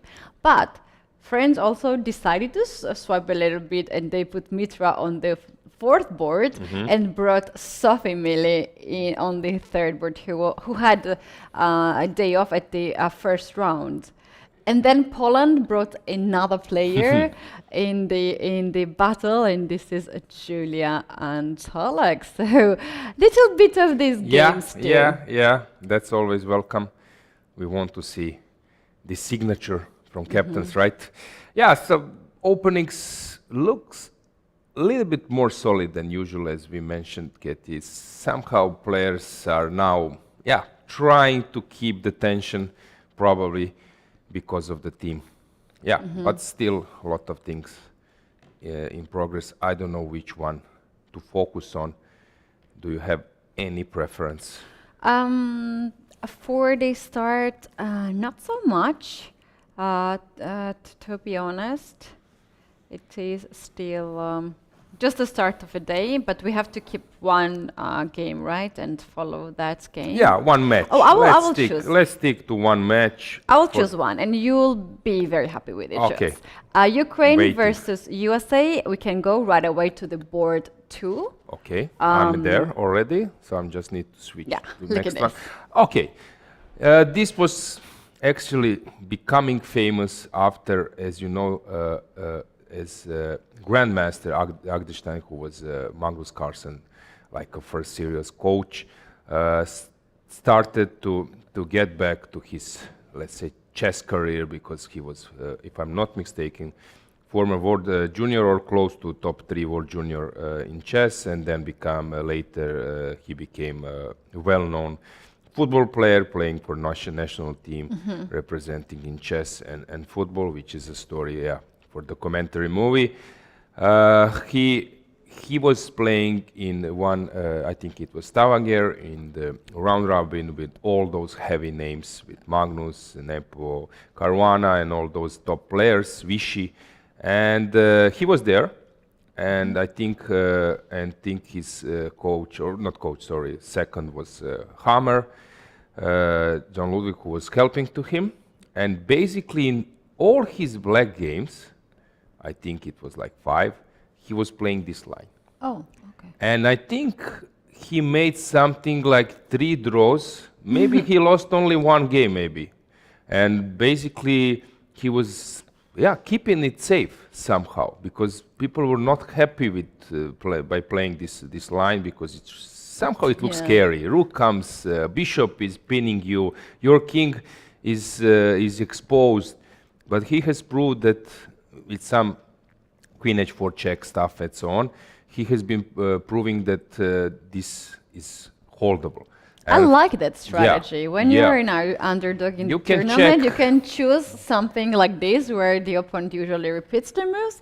If the opponent wants to play and wants to win, then has to make some not wanted decisions. Can you imagine how brave that move was? Because you're playing against those top names, they are having seconds, they are having strong computers, and you tell them, we will play this line. And they can prepare. So for me, it looked like a suicide approach, but as I said, you can check, guys, check that tournament. I think he was doing really well, playing, I don't know, after first half of the tournament, he was maybe not actually losing any game, but that line was actually, at that tournament, it was tested a lot. So this is my memory connected with this opening. Frankly speaking, I would never play this, but and also again we need to repeat this story that Natalia is having also this help of Rauf, who can, and she plays queen to d4, yeah. and she's not repeating the position for the I'm third not time. surprised. She's a great fighter. She's a great player, so I'm not surprised. Yeah, and also just to talk about how Black played with all these moves with the queen. This queen has been everywhere. Even now, it's at the starting position on d8. This queen has been playing very least like 6 moves, if not more. There is no, I would say, no single point, no single plus you can say about this position. So all pieces are on the initial square, basically, except the bishop.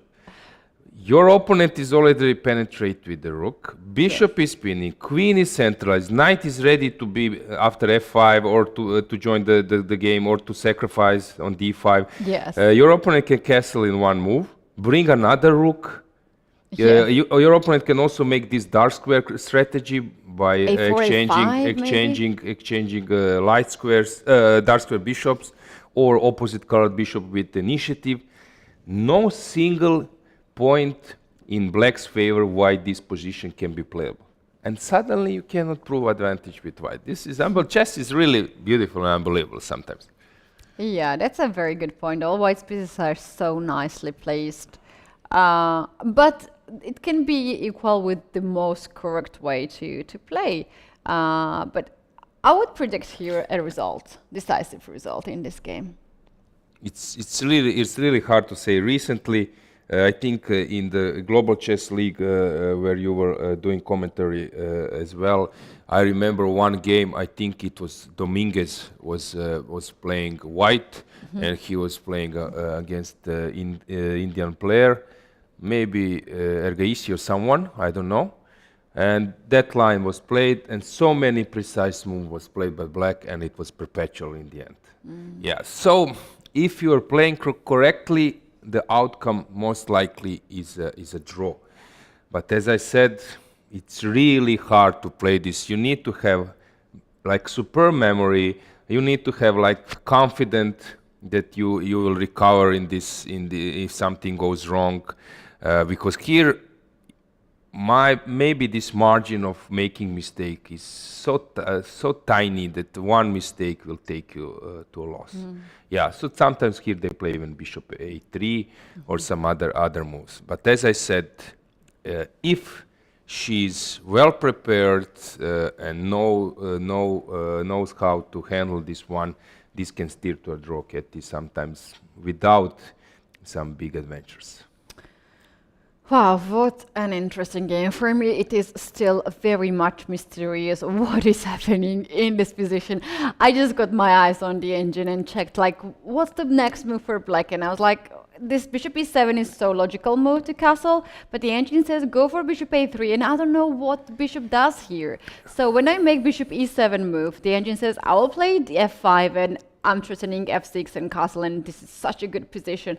And in the very same position, if I go bishop to a3 and then white plays f5, this is not a big a deal because then black plays bishop, rook to c8. And now, oh, I got the point now. Oh, I got the point now. Okay, so when the bishop goes on e7, that closes the... Yeah, escaping route. Yes. This is the point. And also sometimes point before I was waiting that just to jump in, before making f5, sometimes it's very useful to have this this way out to give check and then penetrate into or force g3. So this is basically the concept. But as I said, these are those subtle points which if you are not aware in advance, it's really better not hard. find on the board. Yeah. Just one last second before we go to Marcin. If bishop goes e7, that's so beautiful actually, instead of bishop a3. Bishop e7, now you play f5, and after rook to c8, which was a normal move earlier, you have rook to c6. And that's the point, that the queen has no escape square on e7 anymore. Yeah, yeah, I understand. Wow. That. Yeah, basically here, from my experience, bishop a3, I think this was the move played, or maybe I think Agderstein has tried rook c8. So those two moves are actually on agenda. But let's see what is... I think we surprised Marcin with this position. We saw your face like you were observing the position, like what's happening here. Yeah. What do you have, Marcin, for us? All right, I have something interesting. Poland against France. So Poland needs a victory over French team in order to have some tie breaks then. And so Monika Soczko is playing the second game against Anastasia Savina with black this time. And of course, some Polish players needs to win. That's why Monika is risking a lot and is playing one more sideline. So here I believe after bishop b4, knight to d2 is not the main move. Bishop d2 is the most popular response here. Instead white played knight to d2, c5, d5, knight to e7. And I believe after a3 there are not a lot of games, I believe one only, and bishop a5. And now white has played a very nice move b4 just to get rid of the pin. Black was forced to take on b4, and now after knight b3, of course, white wants to get back, take on b5, on a5, the bishop, or to play bishop d2 at first. So I believe this is a very good attempt of white. As you can see, both players have lost some time already because it's out totally, they are totally off the book, so it might be a very, very interesting game, I would say. All right, back to the studio. Thank you, Marcin. This bishop on a5 either is a hero of a game or is a bad bishop. Once I blunder it, so I have a bad experience, with black. So yeah, but basically this is what Monika wanted to achieve, because there are chances for win. They're out of the book because they need a win. They are in must-win situation indeed. So they have to try their best. And we have seen some miracles in this tournament and also in the other tournaments as well. And what is different from the other classical game tournaments or the rapid tournaments is that we do have here only 10-second increment. And so far we also saw some kind of losses because of the time. Yeah, panic reactions, as we said, from like this broadcasting point of view. Sometimes the clock is ticking differently than you are in the game, because when you're in a game you are solving problems, your brain is focused on something. It's not easy to catch what is 5 seconds or 10 seconds you have on your clock. So it's quite tricky. Depends of the situation on the board. That's why it's very important that you put pressure on your opponent by creating some chances to get wrong. This quality, it's I think crucial in rapid. This combination of creating problems and putting pressure on clock. So who handles this better has more chances. Yeah. Well, in the current position, if we pull up the board on the screen, Anna Zatonski played bishop to a3, which demonstrates that she is in her books and she knows these positions quite well. Just made this move, not spending that much time actually. Yeah, I'm not so surprised. We will see. But let's check just the first board. Has something changed in that match? Okay, this seems like a slight plus for white, because after c5, white will still control the d file after the exchange on c5. So this is, yeah, already, yeah, I would say in the middle game. This one is more interesting because here we, I think, left immediately after the second move, so we don't know what has happened there. d4, queen takes d4, knight f6, this is well known, knight c3. I played this with black as well, and now the point is on e5, knight g4 is the move you play usually. So after e5, my move was knight g4, and this is what I like to play. But d takes e5, knight e5, and this knight d7 is yielding some small advantage to white. So some players are quite skillful to press with two bishops in this pawn structure. So it's no fun to play this position against some strategical player. Bishop g7, rook d1. Okay, probably good choice. And now comes queen exchange offer, which was avoided with nice move rook d4, since the knight is pinned and black needs to retreat the queen, which happened to f5. Now bishop d3 is an option. Seems to me that white is doing okay, but Ina is prepared now, very well prepared, because she's actually blitzing her moves while white is trying to get through the opening phase. And the last board, yeah, this is typical, this reversed Benoni, always giving some chance for a win. I've seen so many nice wins with white, when white managed to play f4, comes out with the queen, and then light square strategy, and almost b4 is also always on the menu. But if black knows how to avoid white's counterplay, then the long term this space advantage will start to tell. Yeah. Something else? Where to go? Let's see what's going on in this match. How is Georgia doing?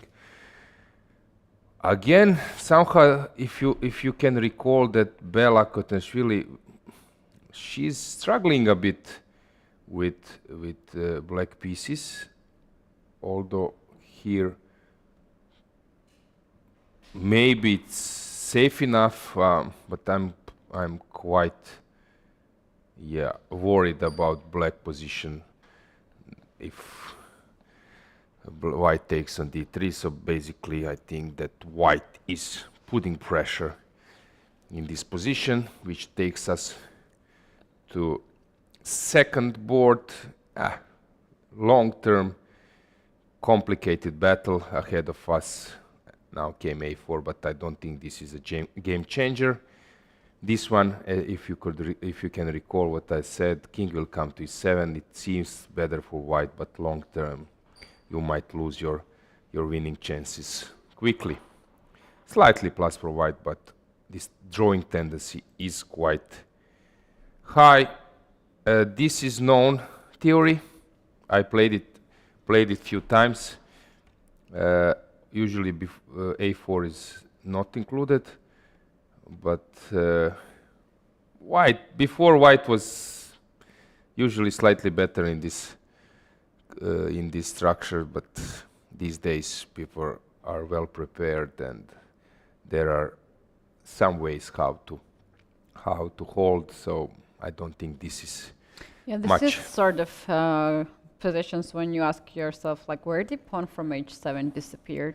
Yeah. You think it's an error. yeah. But long term, this is a concept to create something on kick side with white. But you need to be very skillful how to prepare, not to hurry. And so, as I said, this was considered a slight plus for white, but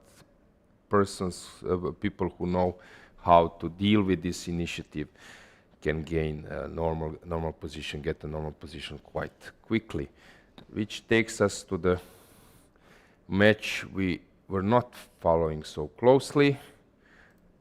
And here, as you mentioned, draw in this match would take us to tiebreak. Tiebreaks today.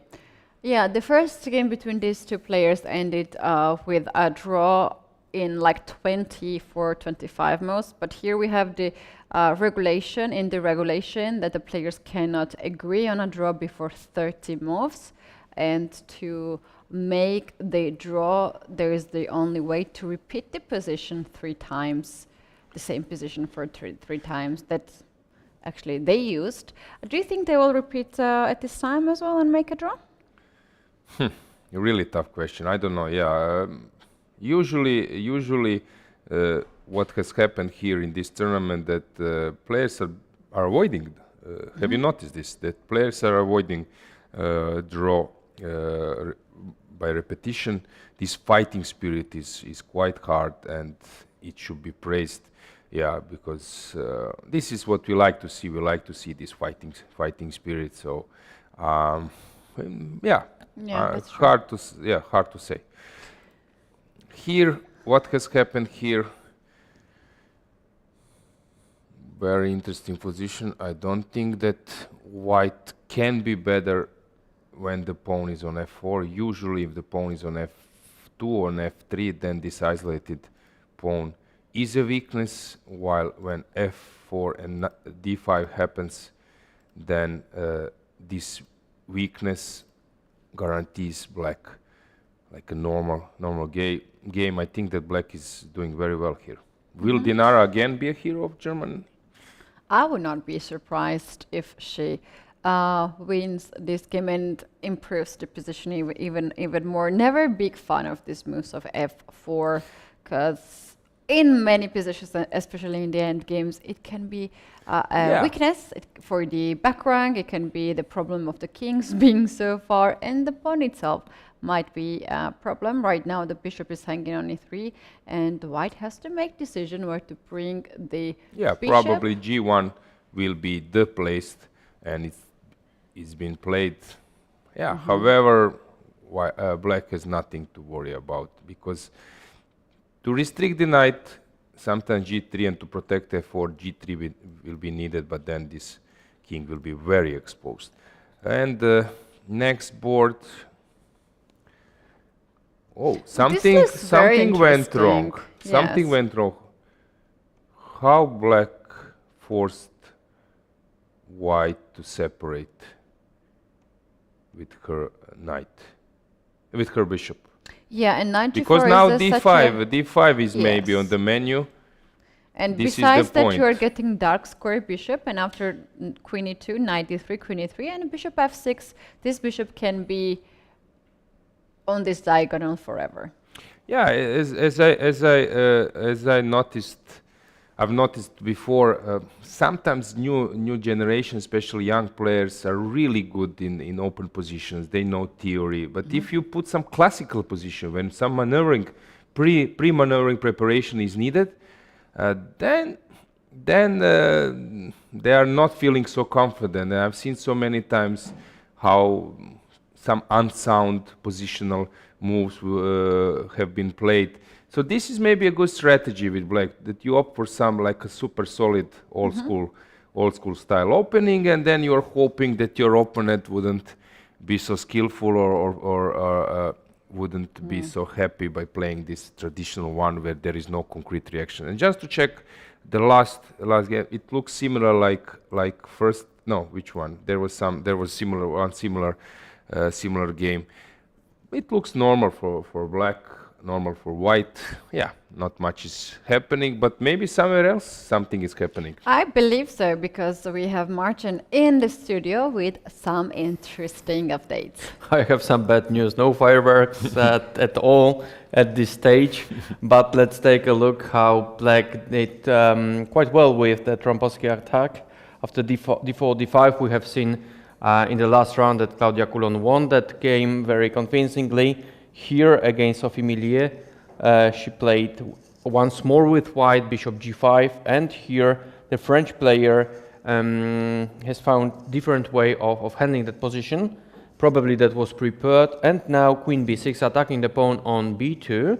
White was forced to play b3, and now e5. Of course, now the pawn is not to be touched because queen b4 check, and the bishop would be gone.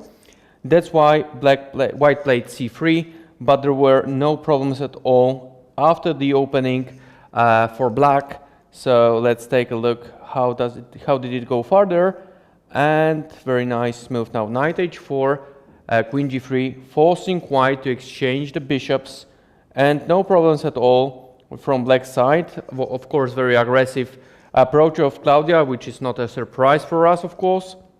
One of Polish players has to win, and the other have to draw, for example, just in order to win the match. So it's not going to be that easy for them for sure, because in that position black has nothing to be worried about.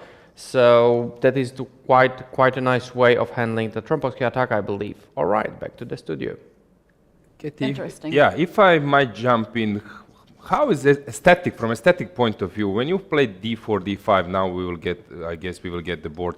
And suddenly you're playing this move, bishop g5 on, let's say, empty square, not doing much. I know that my friends, as I said, who are like just basic chess fans, they're always not shocked, but somehow surprised how on earth bishop g5 can be a move there. Yeah. Yes, for me it's some aesthetically pleasure to make, would be some pleasure to make that type of move. Yeah, the thing is for me that most likely this bishop g5 comes from a lot of experience. So you already know all these main lines there, and you know that this bishop can go against a knight f6. So for me, when players are playing this kind of moves, they know very well all this theory and they want something to change. B, they just started to play chess and they are going with these lines. So anyway, this brings us so much joy to see this opening, because sometimes it can be really tough for black. Yeah, I like to see this, but basically we're seeing this very rarely. I don't recall when was the last time I saw d4, d5, bishop g5, but I'm pretty sure that one of our viewers is probably playing this for sure, right? For sure, because of the name. Yeah. Because it has such a cool name. Yeah. That's true. Okay, let's check what's going on in this match. Just one small comment about the whole situation right now for those who just joined us. These teams like Poland, for instance, they are fighting for tie breaks, in fact. They have lost the first round. And even if they win this round, doesn't mean that they win the match. They are fighting to play tie breaks. So a lot of fight ahead of them. And if some of the teams, out of 3 teams, manage to come back in this battle, then you know, they are really strong. You're right, because basically they're fighting to get another chance. Yes. Yeah. Okay, first board looks like this is like classical position where you again end up in a book or books because of this light square strategy, queen and the knight. I mentioned already that Jose Raul Capablanca, legendary world champion, has said that this duo, queen and the knight, are perfectly cooperating, but yeah, still far away, because black is enjoying 2 open files, B and D. Also bishop will take dark squares, while pawns will take light squares, and for white at the moment it's not easy to find a square where to land with her knight. So optically it looks better for white, maybe much better, but when you start digging, then you realize that it's not easy to break through anywhere, because long term, when if b3 will be played, then this is also always an idea to create a pressure or to ruin the structure. So very interesting position to follow.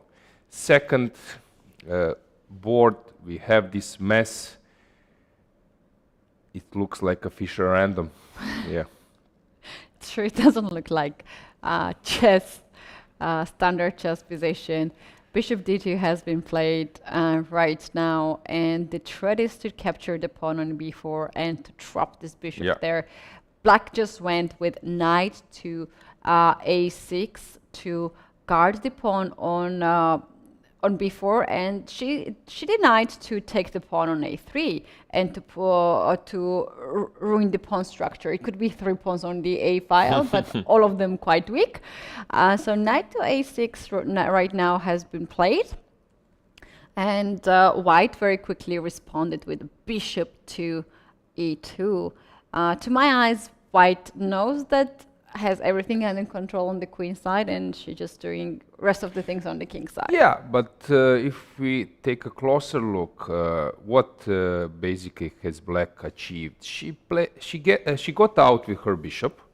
That means that she can place her pawns on the dark squares, and she will be actually happy, ready to happily exchange this bishop, which is now not so important piece. So basically concept is to, from my point of view, to place the pawns on the dark squares, to use long term maybe this square and to try to play on f5, where this knight on e7 is very well placed for a preparation of that plan.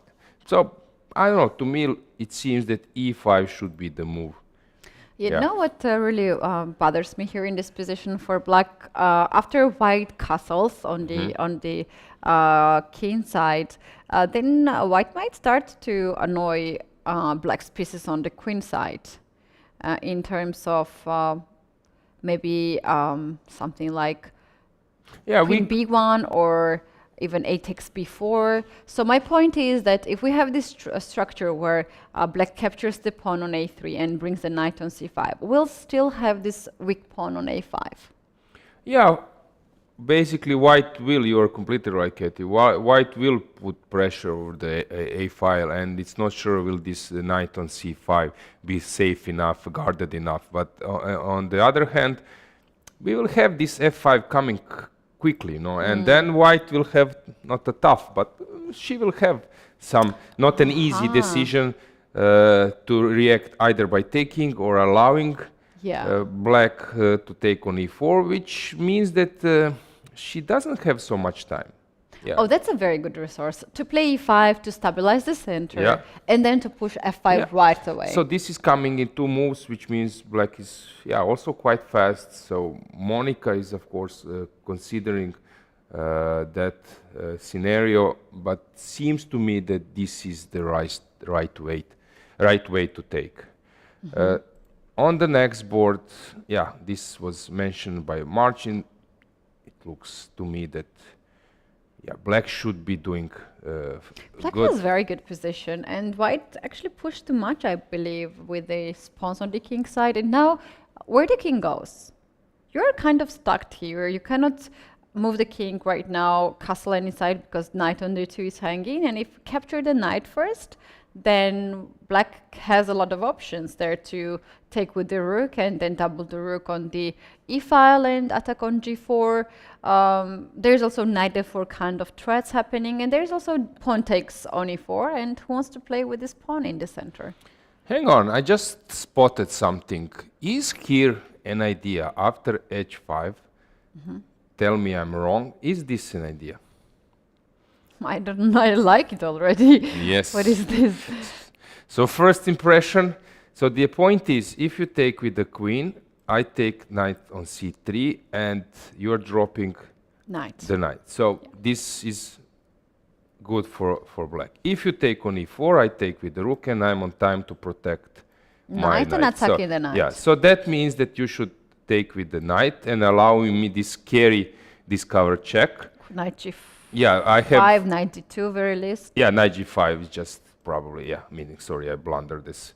Yeah, this means that h5, on it's h5, this knight f4 is a game changer, right? Okay. Yeah, we will see. Will this happen on the board? And on the last, again, tough situation. Who is better here? This is a weakness. Actually, white can defend, but also white might try to put pressure on this pawn.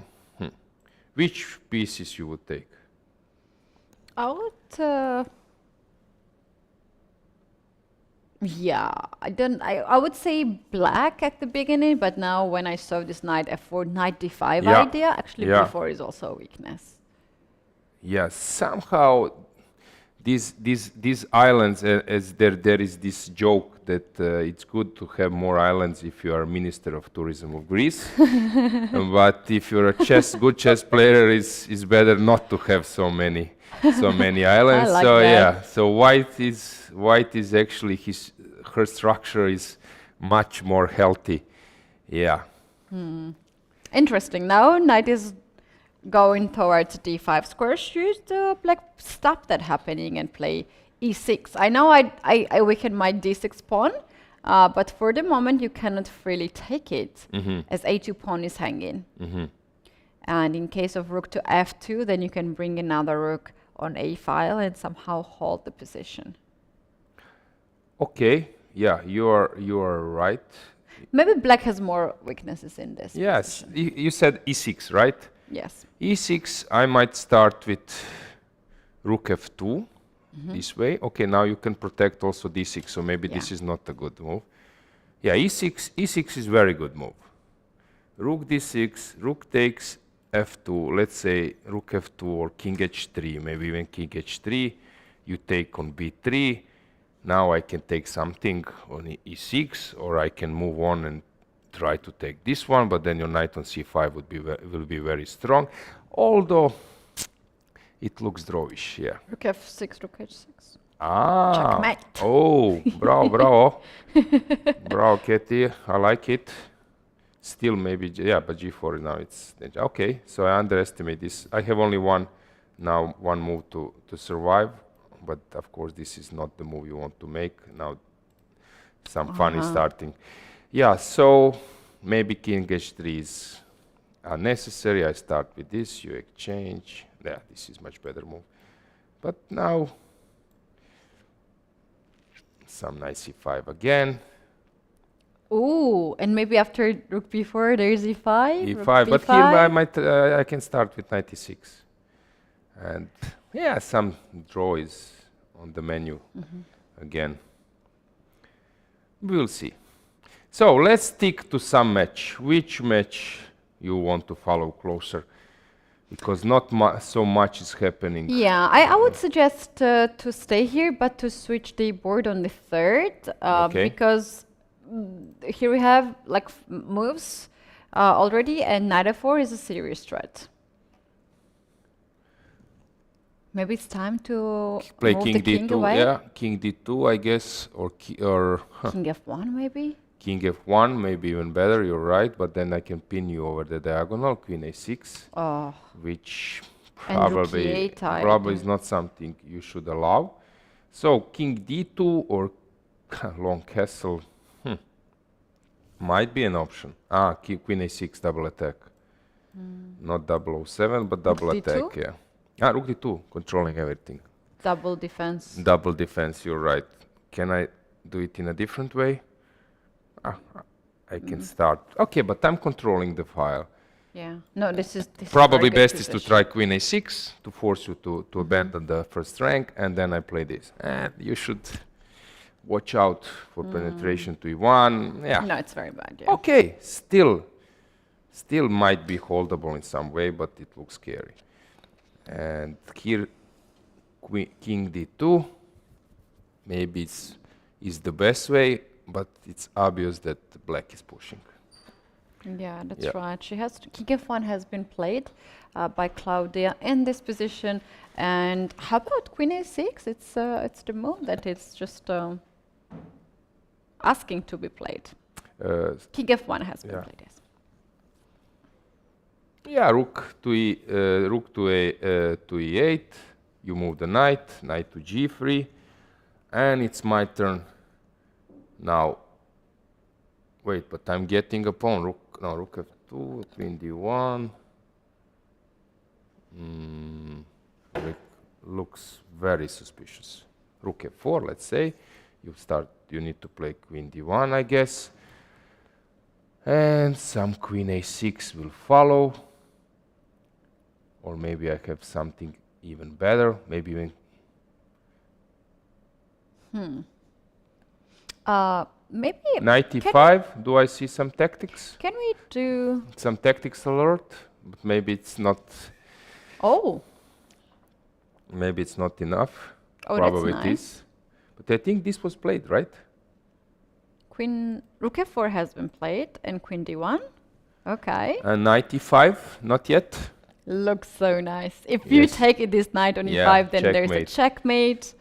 Okay, these are resources you need to have up your sleeve, because without this, it's not easy to increase your advantage. And as I'm always saying, pressure creates problems, and you are giving your opponent chance to go wrong. Without that, without making these kind of things, you cannot make so many wins. Before just giving too much, I just want to say, let's say, this creating threat, this is the biggest difference, let's say, between me and some kind of club player, and between me and Magnus Mamedjarov. They are so skillful in creating threats, and just always creating threats, and suddenly you crack under that pressure. Either you play a good move or your opponent blunders. under Yeah, the because you're pressure. putting pressure on your opponent, Yeah. and it's not easy to fight against it.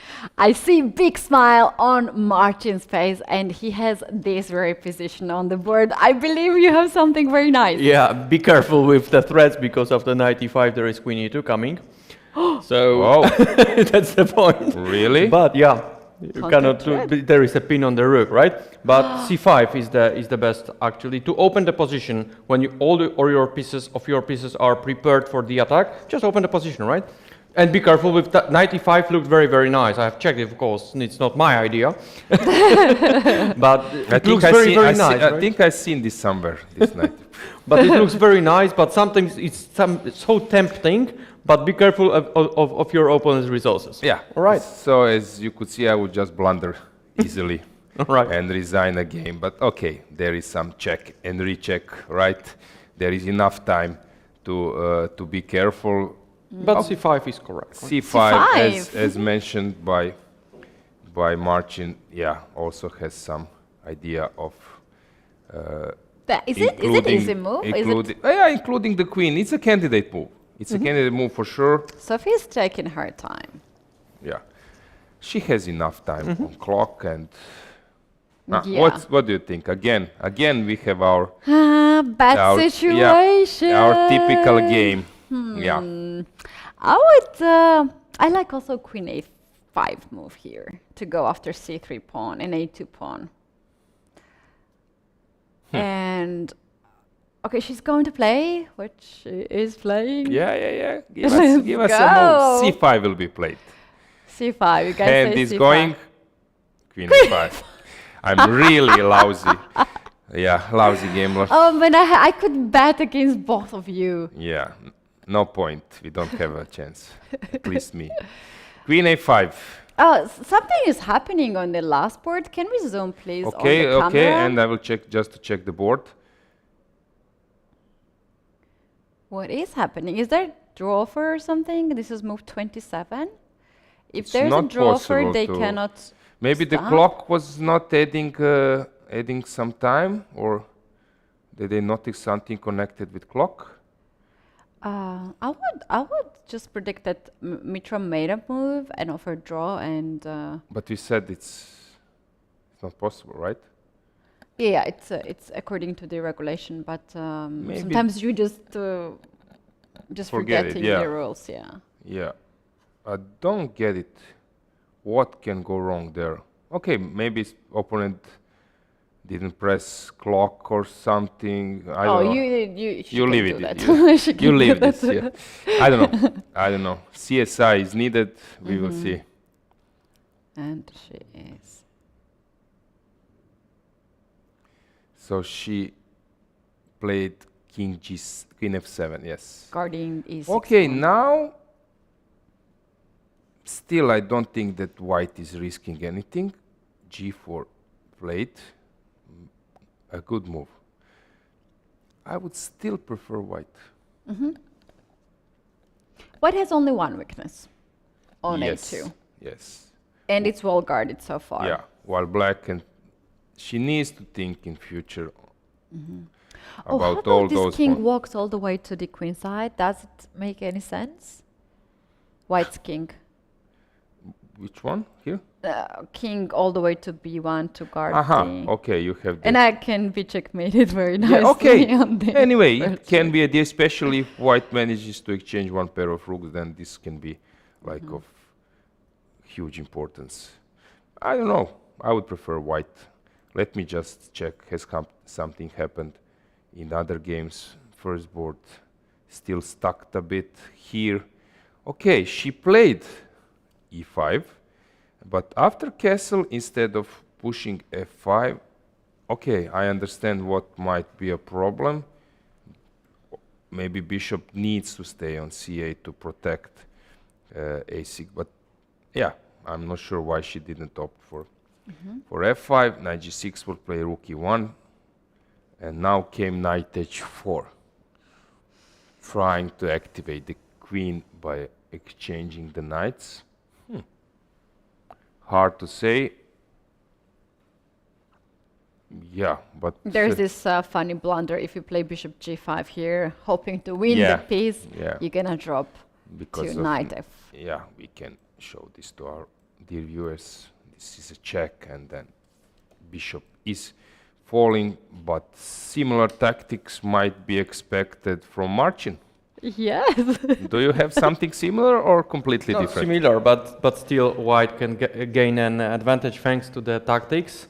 Bishop f6, and after bishop f6 opening the diagonal, the pawn on g6 is hanging. So if you just take it, I will take on g6, and after bishop g7, I can even take on e5 with the great advantage thanks to the bishop on b3. And if black tries something else, something like counterattack queen g4, I can play knight to e4 with a very nice advantage for white, I believe. So I'm curious whether white finds bishop f6 and e5 sequence. How do you feel? How do you feel about it? Bet. Let's bet. I would say Finally. she will. She will, because when you have bishop on b3, come on, you are waiting for this whole day, yeah. So Keti, this- you have to be opposite side. Okay, then I will go for e5. Okay, She'll go And we e5. shall see. Okay, Who is we will right? see. But now I must be some kind of favorite in terms of betting. Come on, will Is, you All is right. there e5 any good move here? No, it's not good. No, I Immediately, cannot do that. I don't believe it. After It the takes c5 and the queen is hanging. That's actually a blunder. She will not blunder. Not on the other hand, still you can take on g6 now, right? Okay. There is a bishop f6 threat. now so it- queen g4, Queen I bet for it. queen g4 maybe now. All right, queen g4, I'll take it. And maybe I'll play h3. I should be also good, right? Okay, here is I'm the, not sure, right? you guys, here's the moment. Let's skip this position now. You play bishop f6. It's so unnatural move to give up this bishop, right? For the knight. You want to convince us that we'll lose I the want bet, you right? to change the idea, so I'll take that. Yeah, but e5 looks also very tempting, to be honest. No, We shall if see, right? e5 for sure she's planning, because you have bishop and you have queen placed, Yeah. that this is your direction. I would be surprised if something is going on the queen side, but I'm sure that attention is center and king, so and king side. So she's considering this for sure. Yeah, Now for this bishop f6 might be some kind of subtle moment and detail, but in general e5 will be played in some kind of Yeah, after Yeah, taking it without, it's a good question, yeah. actually. That was so diplomatic a answer, question. so you're right. not choosing the sides. Back to you. Yeah, but okay, while we are waiting for that to happen, we can see some other games. Thank you, Martin, Yeah, for, thank you, Martin. for Thank you a lot. bringing this position. Sometimes, Keti, it feels like we are waiting for penalty to see will it will be a goal or not. Sometimes it's really Yeah. it's really funny. Yeah. Yeah. I That's love it. true. That's true. We have to keep the eye on this one. And shall we go back to the game Buksa Zatonsky, Ukraine, USA? Okay, let's check what's going on there. Okay, has something changed here? What is this? Great tactics, which wins a game. At the piece. Wins a game. That's Wow. it. Bishop d8, rook d8. Game over. Game over. Unbelievable. What has happened there? So, bishop What? a3 played in general, rook a7. And now, probably queen c. Okay, they repeated the moves, so not much has happened. And now came this knight b1, which was played in many games before. And bishop e7 is possible to play. c4 has been played before. dc4, big mistake. Wow. dc4 blunder. So rook c8 necessary, castle necessary. It was played by Grishuk and some other players. Yeah, she resigned. Unbelievable win. Unbelievable win. What an important Great win. tactics. Great tactics from white side. Natalia Buxa wins the key game beautifully. Her teammate congratulated her. She's storming out like she lost the game, but she actually won. Yes. Such a beautiful game. Yeah, That Ukraine is so story. much needed. Remember what I was telling to you. They are fighters. They have this capacity. They have this style to fight back. Unbelievable game. Unbelievable game. We are getting an info from marching as well that bishop f6 and e5 was played. So Betty, this is your first bet. Keti and Betty, Keti is your Keti and first Betty. first bet you lost. But for me, it's Okay. huge surprise. No, I didn't like, okay, let me go straight. Like, I had to choose something else. And I had to choose e5. What else, yeah? Okay, okay. Then you didn't lose. Yeah. Okay. So what's going on in this match? On the first board, we have some like a classical squeeze, which means that okay, still not so clear what's going on here. It seems to me that black is having a decent position yet. Some a5 might come, but also this looks a bit scary that this knight lands on c5. While on the third board, we have very complicated position. Usually it's better to have central pawns, which seems that Ina is doing good. And in this position happens what I was telling you, Keti, before, that this knight h4, bishop comes out, queen somewhere can be scary, although this g5 is a classical way how to defend in this position against this queen h5 raid. I don't think that, really it's hard to say that white has succeeded in anything special here. Maybe black is even better here. All right, that's very So, interesting, if actually. I would need to analyze the situation, on the last board, it seems to me the black is doing more than fine. Same goes for third board, so we can say that they're a bit equal, while on the first board, black is slightly worse. So now, destiny of US is probably in white's hand on the first board. A very important game in this match, and Ukraine needs to win to get a chance. Get a chance for the tie breaks, and that is a very, very nice idea for us to see the tie breaks. I would like to suggest to move the game Lela Javahishvili against Ye Xiao. This is so interesting position. This is match Georgia versus China, last board. And okay, let's see what we can just has go happened. through. Yeah, this is typical, as I mentioned. White will push on king side, while black is trying to counterattack on the queen side.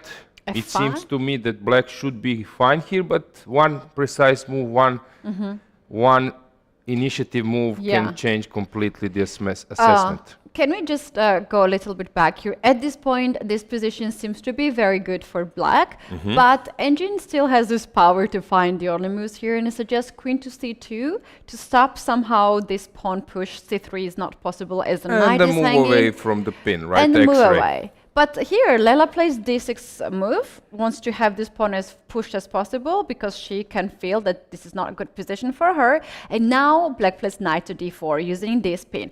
But the engine suggests f4 is even better move here to just destroy the pawn structure here on the king side and then to play knight to d4. These two moves have the same idea, just a slightly small difference. You also free d square for the knight on f5. But here the idea is that after knight to d4, you have to move the queen away. There's only d2 square here for this queen. And then c3 and c2 comes with all the tempes. And this pawn will be very dangerous. Because long term, this the ruined structure will be very important resource for Black to exploit. And basically, this is the move. It's not so hard to make since you are having double pawns and you are completely ruining the structure, making a weakness, opening square for your queen to penetrate, also square for your knight on f5. Yeah, these are those, you know, winning champions moves. Yeah, this is the great moves. Yeah, understandable that Black was also happy with knight d4 immediately, which is like a normal move as well. Yeah, we will see what will happen here. Maybe we shouldn't take too much time considering this game, since Marcin is happy to show us something else. Yes, exactly. In the match Germany against Kazakhstan, White took on d5 and Black took back with the queen, which is a blunder. ed was a correct move, and for example, after knight d6, tried to play rook to c6. There is a counterplay because of the weak position of the knight on d6. Instead, as you can see, Black took with the queen. And now, even after move f4 immediately, or rook c to d1 at first, queen c6, White now plays f4. The bishop on g7 is totally stuck. We have a passer on a4, and we have a very, very important square on d6 for all of our pieces, two knights or the rook. So there is a great advantage of White, Elizabeth Petz against Bibisara Asaobayeva. So I believe here Germany has a great chance to win on the board. All right, back to you. Wow, what a nice position for Elizabeth. Thank you, Marcin. And Elizabeth is the player who will take this kind of positions anytime you ask and outplay any opponents. So that is very nice hope for Team Germany, as they right now might even win the match without tiebreaks. That means that this strategy where Elizabeth took a draw actually was aiming to a draw in the previous round was very useful, because now she's fresh and ready to fight. If I'm not mistaken, there was some issue in that match on the last board, right? The info we got that 2 seconds were increment. Something was wrong with increment, or no? Really? Yeah. But okay, we can dig a bit deeper about it. So second board, let's check what's going on. Is this f4 like a big weakness, or White can still hold? Quite an interesting position. What do you think? Besides that f4, I am quite scared when my opponent's rook is on the second rank and the queen is also is out there. Although White's piece seems to be quite active here, and so far all the weaknesses are well guarded. And last move, bishop to d4, offers the bishop trade. If knight gets on d4, then this knight will also kick the rook from e2 square. So I believe that this position might be very close to equal, or just a slightly better for, in my opinion, for Black. Yeah, we will see what will this game, how it will be developed later. What's going on here? It seems that Black is doing very well, right? That's true. In this position here, we have extra pawn for black as some duels moves has been played earlier from white, and now with the extra pawn here and all these beautiful pieces centralized, black has very good chance to balance the match between Kazakhstan and Germany. Of course, this is dream position with black. Your pawn up, you have not just a regular pawn, you have like defended passer.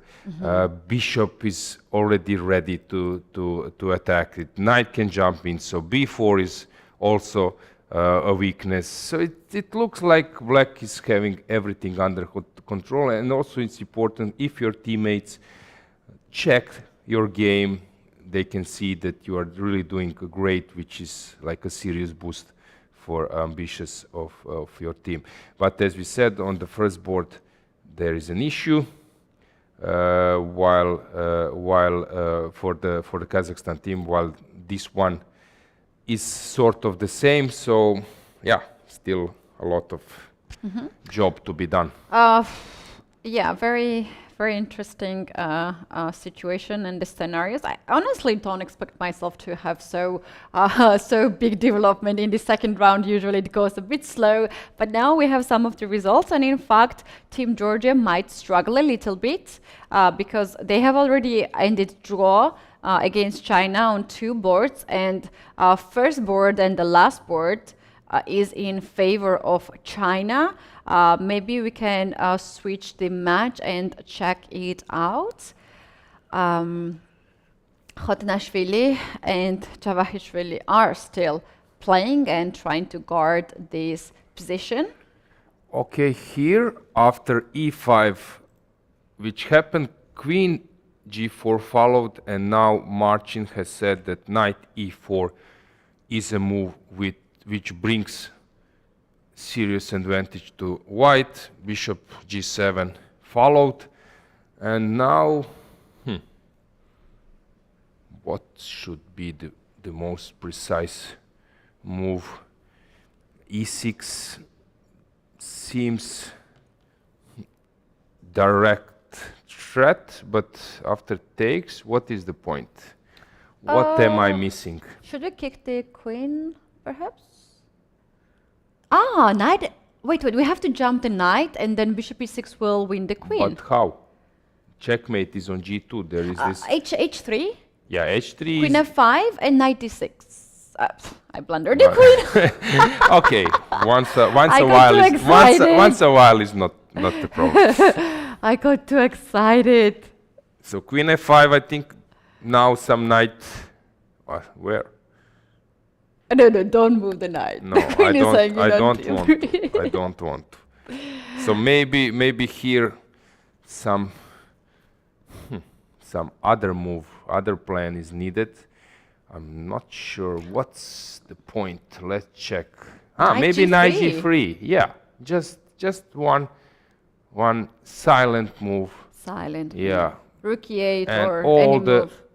All the weaknesses. And then you play h3. Yeah, and there are so many options later to put pressure on black's position. So this is precise play from white. We will follow this one closely. Yeah, knight g3 actually, by the way. But basically, Georgia is close on the verge of defeat. Yeah, which might bring us some tie breaks for today. Yeah. But let's first check with Marcin. He has prepared something for us. Yeah, exactly. So France is doing extremely well in that whole match, and in the second games. Here we have a position of Anastasia Savina against Monika Sochko. After knight h4, white took on h4 here and played c5, attacking the position of black. As you can see, opening whole position, and I believe this is a very good approach. There is a problem with the bishop on a5, as you can see, and after dc, which was played in the game, white can even take on a6, and after bishop a6, just take on b4. And there is a pin on those bishops, and after cb, white can obtain a great advantage, ba, and it is all forced. at the end of the day, I'll take on b4. I will have a passer on d5, better bishop. I believe white is not far away from winning that position. Yeah, Marcin, that means that this move, knight h4, which was played previously, I don't know, my inner feeling was that f5 is more to the point, distracted the queen, and all the tactics is related that bishop on a5 is unprotected. So yeah, somehow one slip, one move in the wrong direction can on the other hand, the position wasn't that easy to be played with black, right, already, because of the poor position of the bishop on a5. But yes, you are right, totally right, that knight h4 is a mistake thanks to that c5 low. You guys, I'm just thinking that bishop on e7 or g7 usually is locked by the pawns. But don't you prefer to have a bad bishop but alive rather than to have a bishop a big pawn, right? on a5 looking so good but creating so much problems for black that she has to worry about whole game? Yeah, I think that the point is that black was waiting for white to exchange this, to take knight for a bishop, because usually we like to take bishops since knight are a little bit less strong than bishop, but this moment is not happening, and black was, Monica was counting that she will exchange her bad, lousy bishop, but suddenly that's not happening. Yeah, exactly. Yeah, thank you, Marcin, and you guys keep the bad bishops on the bad squares, because they are safe. No one captures those bad bishops. Back to the match, Georgia versus China. We might experience first tie breaks here in this match. Yeah, let's check the last board, because first board looks that after knight g3 really heavy clouds are around black's position, while in this game we might need to calculate a little bit to see is there any direct attack or is black's move. Rook c3 is possible here?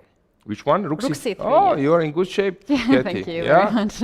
Yeah, great. I love it. I love it. And after queen somewhere, knight comes to b3, and white is dropping an exchange. Yeah, and if you take this lovely rook on c3, it's not for free. Knight to e2 wins the queen, and so the game. Is there any chance that maybe white can somehow use this d6 pawn, maybe with some idea to lose exchange, but to stay with exchange down and an asset on d6? But probably this c2 pawn will stay alive after this winning of exchange. Yeah, and to look back to that position when there was a suggestion of move f4, even if that's on the board, then rook c3 would be even stronger, because that can totally break down the pawn structure on the king side. So very nice position for black here. Rook c3 has not played. Not been played, but we can expect no bets, please. I know that one is more than enough to win against you. What's going on here? Bishop d5 was played. Sad necessity, but maybe still, still the position is still alive. What do you think? I like bishop d5. I like bishop to d5. This gives up the pawn on d5. But it's distracting. Maybe that's the best move. Distracting, you're right. It's distracting blacks, I would say. Although there is this this line here that you can take the bishop on d5 and then even take the pawn on d5 and then to get the rook on the 7th rank. Yeah, that's okay, now really is the scary. moment where you have many options. You can start with h3. You can take after bishop takes d5, pawn takes d5, you can take this pawn, or you can move to another target. So you can place your rook on a 7th rank. So so many options. Sometimes by having many options, you go wrong. So because so many ways to claim the advantage, you're trying to find which one is the... Can I be extra fancy here and take the why pawn e6, like rook takes e6? Okay. So you can take with the queen, you can take with the bishop, but then h3. Okay, queen just Yes. loses immediately. So that takes us to bishop e6. And then h3. Okay, you can, of course, but then You go queen h4, rook e6, bishop e6 with a check.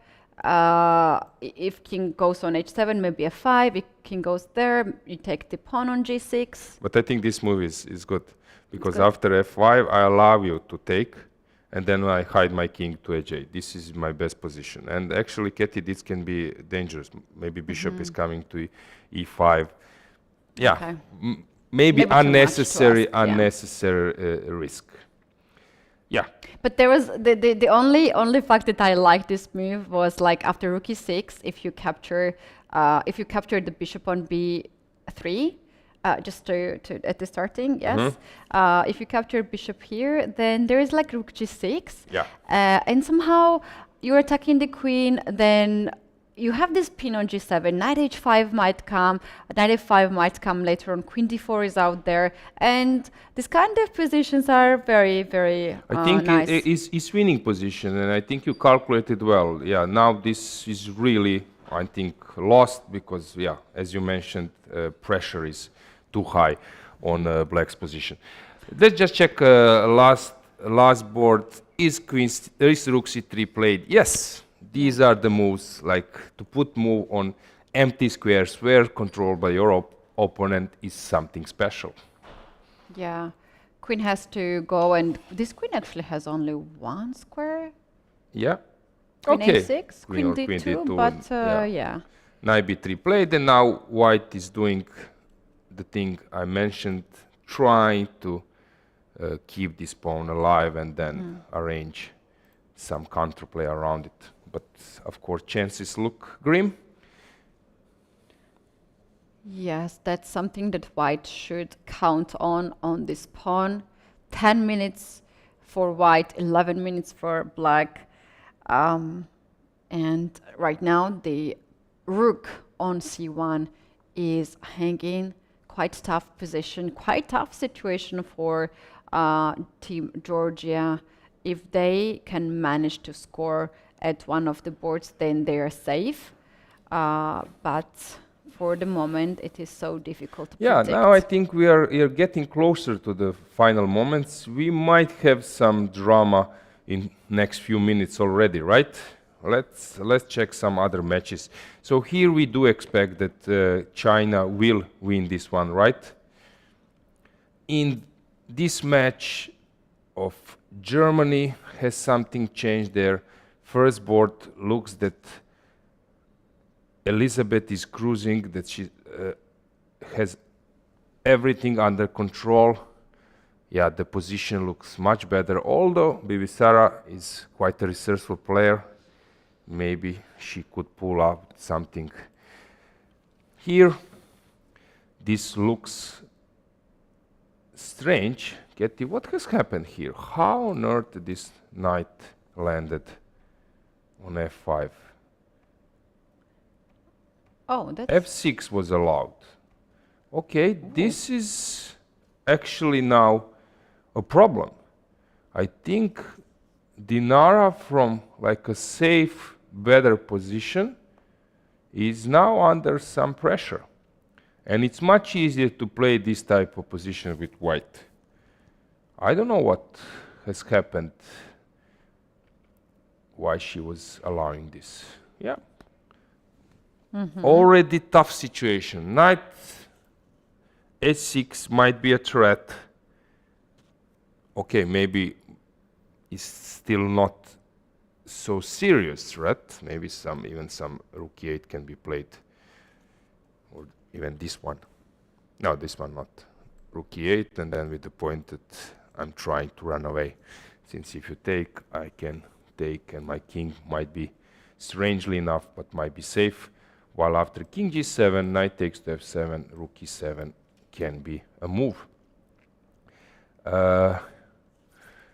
In that match, as we concluded before, black is enjoying winning advantage on the third board against Heinemann Josephine. What's going on here? Oh, rook f3. Now it's 2 pawns up. This was a painful blunder. Just not spotting that there is a fork on f3. Now the advantage is even bigger. Not much can white do now. Yeah, this one black should be doing well, controlling the e-file, protecting the d5 square. White might try to bring the bishop to b3 to put the pressure on d5, but I like this h5 also. h4 will be played at some stage. Also doesn't help that this black queen is controlling h2 in case of some back rank attacking motive. Yeah, seems that again Hanna-Marie is having some attacking chances. Yeah, very interesting. But this match is still very open. Yeah, this is the only match where all the games are still in progress. The other matches we do have already 1 or 2 decisive results. Let's check out how Sophie Milli and Claudia Colon are doing, because this game was very close to the end for a long time already. And let's see if they can still fight on this board. Okay, what has happened here? Still looks very scary. Knight is just waiting from g6 to jump and deliver a checkmate. Is this now already a checkmate after knight f4? Am I missing something, Keti?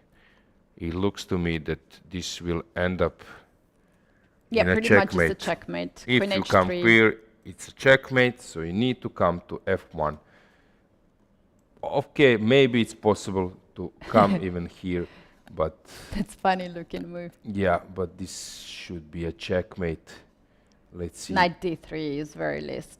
Oh, the queen is hanging. Yeah, that was my Oi, oi, point. oi. Yeah, that was my point. And basically, I still need to do something. Queen e6 probably, just deciding the issue. Now, if king comes to f1, I just need to get rid of this rook. I was even thinking about playing this move, but this is not a checkmate. Here, white can save herself either king e3 or king d1, which takes us that after king f1, probably queen g4 is just checkmate. So I'm quite curious to see what's going on. Yeah, knight g3 is on the board, and there is no other option as well, right? Yeah. Otherwise, you just lose the exchange. Why you need probably that's even Okay, queen it's still g4 is good, also but queen g4 is also creating queen g4. yeah, this also wins on spot, also winning. And there is no f3 f3 because of rook e2, yeah, e2. yeah, and actually this is even easier solution because next knight f4 will follow. And actually, I think this was played, right? If I'm not mistaken, queen g4 was played. Not yet. Not yet. Okay. It has not been played yet. What on the first board, we have interesting information. In this match, they are repeating the moves, No, it's already draw. and they Yeah, agreed on yeah. a draw. Yes. And last board. After g4, it's a bit strange.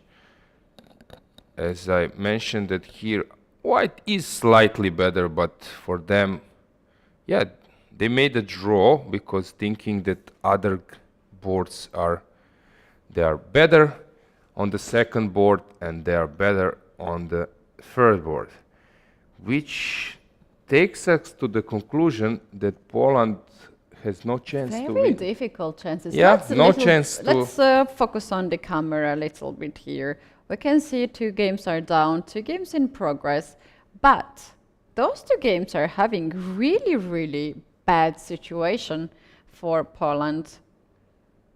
Claudia Colon is having a very difficult time, as well as Monika Soczko. In these 2 games match, somehow Poland was not showing their best. Yeah, somehow the way how, okay, we need to praise France. France is doing a good job France as well, is yes. really playing extremely well, controlling the situation, really, really big kudos to them. But somehow Poland was not actually showing what they're capable of. So I'm quite surprised how the events took place, yeah. Yeah, that is indeed very interesting. Still, until the game is So done. ugly positions, it's really tough to play here in Monica's game. Draw is the maximum, but so far you cannot even make it. So without chance to do anything, to have any small chance for blunder from white side. Really situation which is desperate. And on the third board it's practically game over. Yeah, we will have first semi-finalist. That's right. If the things concluded as the way we have right now on the position, French will go to the semi-finals, Yeah, and that could be really tough for the host country, because when you have your team still in FIDE, it's so Yeah. much exciting for the host country to have your own team here. But yeah, this is a knockout system, and basically, even though you have a chance to come back, this chance is quite slim. yeah. When we analyze the situation in the first part of the first game part of the match, Monica was really playing in the opening not as she capable. She was already lost with white after less than 20 moves, while Olivia was playing a really good game, putting pressure, but then playing it because of time trouble. Yeah, Queen G4 played. I don't see any way to proceed with the game, to at least to allow some trick or something. Do you see anything here, Keti? Because I don't see any chance To trick, yeah. yeah, to do anything. So difficult to find here. Well, there is F3 move Rook E2, and King to G1. Queen. Yeah, that's the trick. You wanted to take Queen Yeah. G3. No, Queen F3. I wanted Queen to take, F3 but and then Knight E2. yeah, but then maybe it's not. Okay, let's check this. So F3, Rook E2, King to G1 is a trick you wanted Such to a do. great trick, yeah. Okay, Just a king. okay, this is something.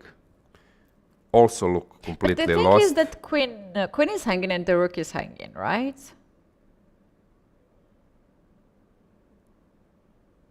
Like you have to move your Queen. In this scenario, I need to take, and you are taking, Yeah. and I take.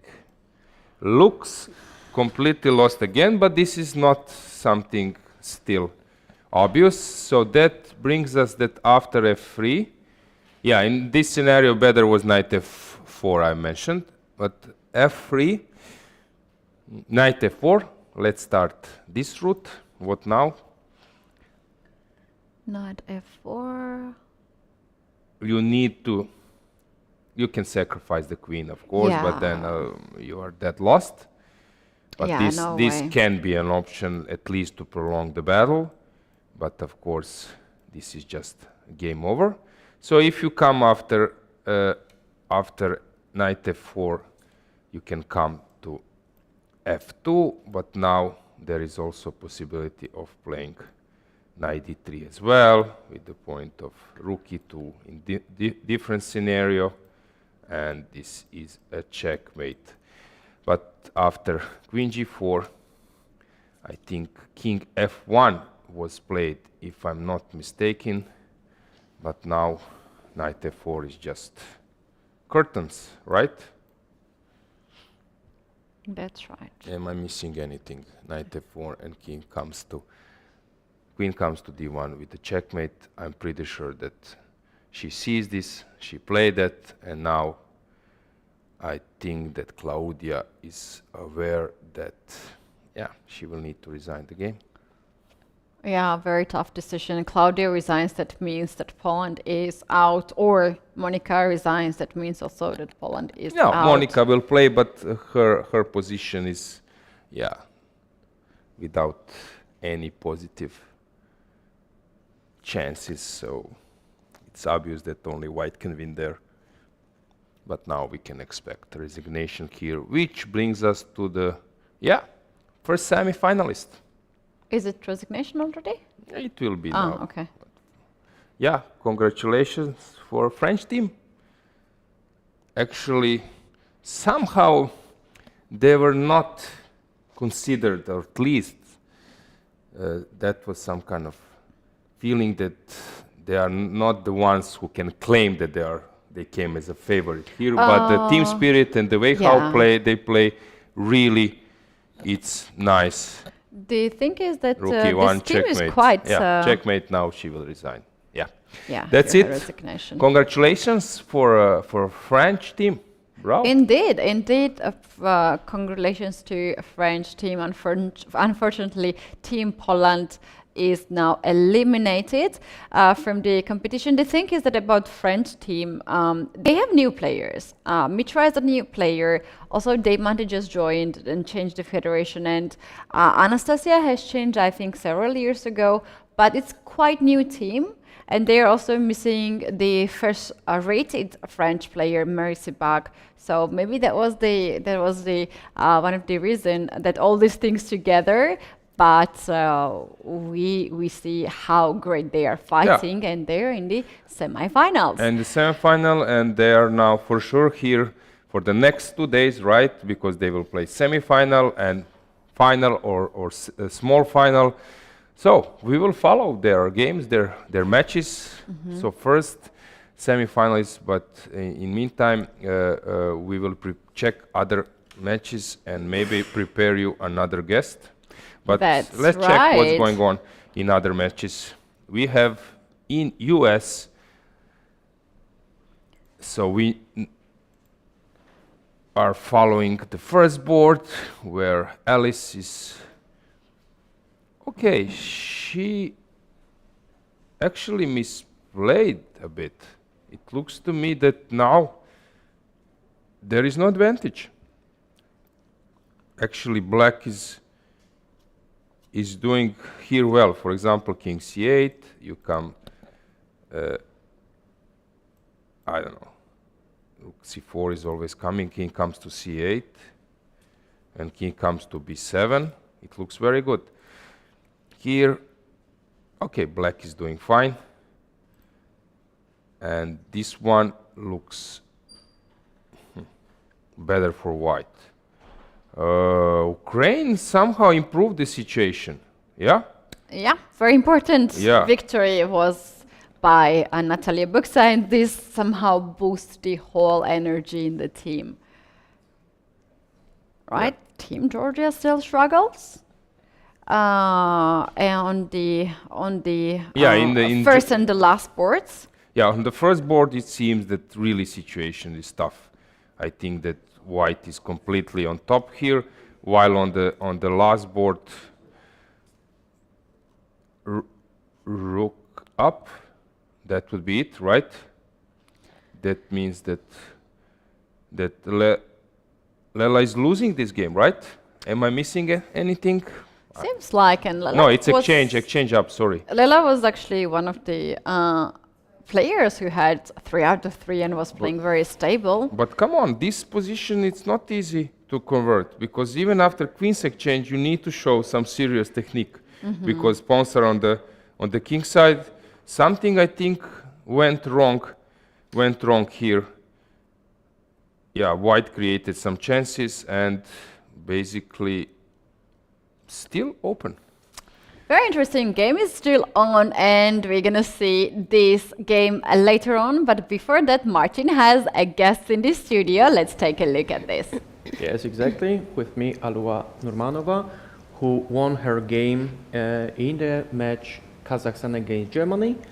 So let's take a look at that position. You played knight to d7, so there is a threat of queen c5, I believe, and your opponent played rook to e2.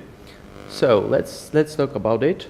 Now you played d5. d5. Yeah, there is a pin on the knight on c3, of course, and after knight d to e2, you have a great advantage. Already pawn up. Yeah. Okay. And I believe you did nothing. You played extremely well that position, and have created a very nice game here. F3. Yeah.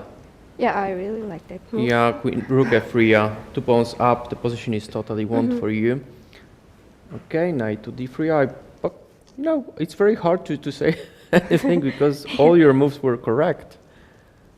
Okay, here, knight to. How about knight f2 immediately? Yeah, I thought king g1. Okay, you can touch, of course. King g1. Knight h3. Yeah, king has to come back. And Rook to something like d. that.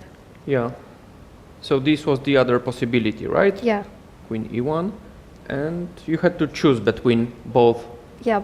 I think I chose a very easier way to win. Okay, so let's take a look at it. Rook to f2, knight e2, and queen e4. Yes, 3 pawns up. 3 pawns up, and the position is totally lost too. Right, rook g1 and c3. Yeah, you smashed that position, to be honest. Queen e3. And what is nice, your opponent allowed you to give a mate on f2, which is a very, very nice touch. All right, so you're leading against Germany, but of course the other games are still being on.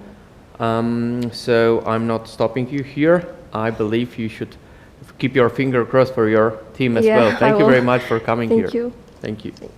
Back to you. Thank you, Martin. That was such a brilliant checkmate. I think everyone's favorite checkmate, right? You have to do it once in your lifetime. Modern mate is really something special, and if you win it with black in this circumstance, it's really huge boost. Yeah, so big congratulations. All right, guys, still some of the key games and the matches in progress, and still we don't know if we're going to have a tiebreaks or not, but we know that France has already qualified to the semifinals. Yeah, so we have first semifinals, but let's check the other matches. Let's check what do we have still on.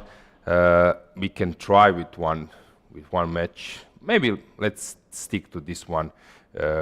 Kazakhstan against Germany. What's going on the first board? It seems that Elizabeth is controlling the situation, putting pressure on black's position.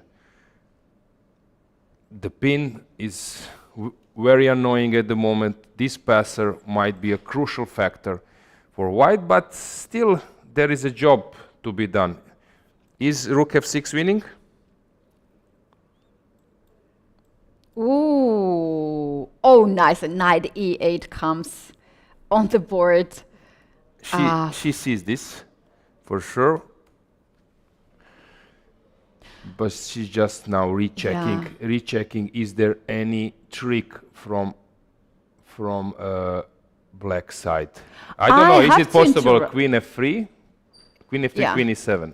It's just queen f7, queen, king g8. It's not so clear. Maybe I just spotted something with the idea of this. So can you do anything now? Probably not. Sorry, king f7. King f7 was my point, not king.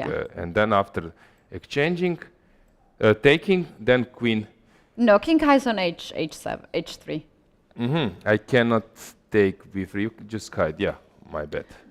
Oh, there is a lot of drama happening. I can take here, but anyway. I think it will be still winning. Knight can move away.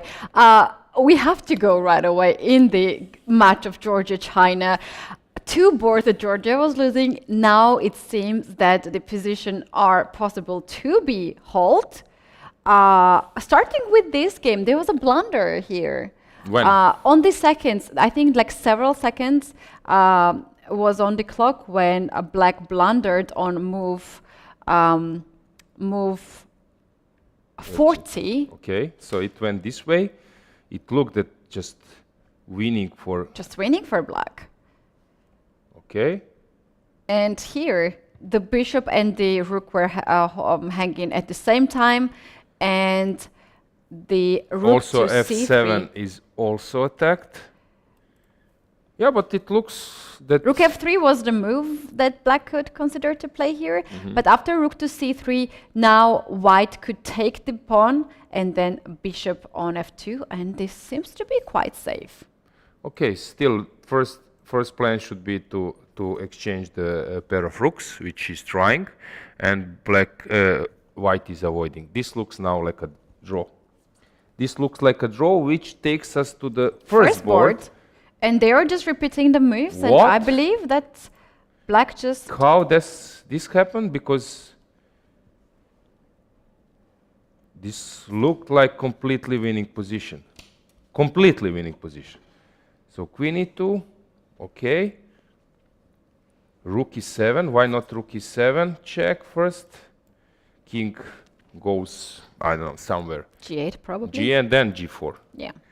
Okay. She played g4. Also looks good. Queen e1. Yeah, rook e7 was the key Yeah, point rook e7 here. and then... And now is the white who is making queen draw? f3. Wow. What means that all cards on the last board, which is... I think in the last moment, Bella even tried to push the pawn. And then it was Yuxin who was... it's extra a, rook, it's a yeah. draw, yeah. So this takes us to Wow. the last board, which looks like a dead draw. Oh, This is a miracle This for is- Georgia. really a miracle, because I was so sure that we will have a Yeah. tiebreaker, right? Okay, let's jump to the other match. Here was rook f6 the move which was winning. From my point of view, that was the killer, but she didn't play it. She went for Wow. a5, which probably also is good enough. Oh, Maybe it's not. and somehow now black has quite nice Yeah, chances. b3 goes. I'm quite surprised that she didn't play this move. So what's going on? Yeah, she had this seconds on the clock, so maybe she just wanted to play safe move. Yeah, here white is probably close to a draw, and the last board they are playing. So let's stick maybe to Elizabeth's game. Knight f6 played, but now maybe it's worse version than mine, right? Yeah, for sure, because white's pawn has Yes. been gone, and now this pawn is very active. And meanwhile, the last board of Team Ukraine and Team USA is the most crucial, because for the moment, the current result is 1.5 to 1.5, and last game is the decisive. And we should mention that Team Ukraine is in must-win situation. Yeah, really interesting events. I'm quite shocked how all this developed.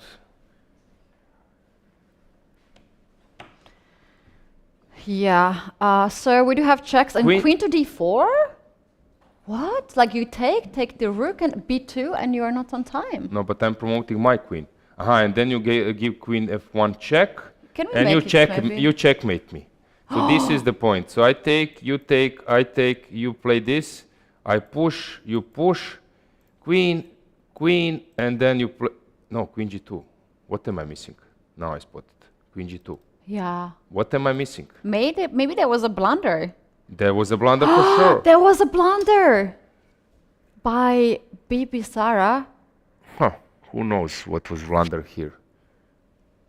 She could have collected the a pawn. That's what she missed. And I'm on time. Oh, my heart. I think I'm And I having a want- heart attack now. This queen d4. Because now again. Oh, what is this? Knight h5. Why was this played? Wait. What's going on now? She will lose. What? Why knight h5? Come on. What has happened? Why is that move necessary? Can we zoom? Knight is on h5. Yeah. But why? I think she thought that she's Checkmated. saving a mat checkmate. She didn't see that that now she can stop after queen f1. She didn't see that she can play But the queen knight g2. on h5 No, is that- alive. Bibisara has not captured it. No, come on. Really? Yeah. Something is strange. Oh my God. Queen Really? G2. This is still lost for Elizabeth because Black has. Oh my God. And here we have a resignation. But why? What happened? What was the point? Probably, I think Speechless. she didn't see that after queen f1 she can cover with queen g2, and she was Yeah. afraid of some g pawn g5 checkmate. So I think this was like illusion. that- This was illusion. Queens, Queen. and then she thought that after king h4, Yeah.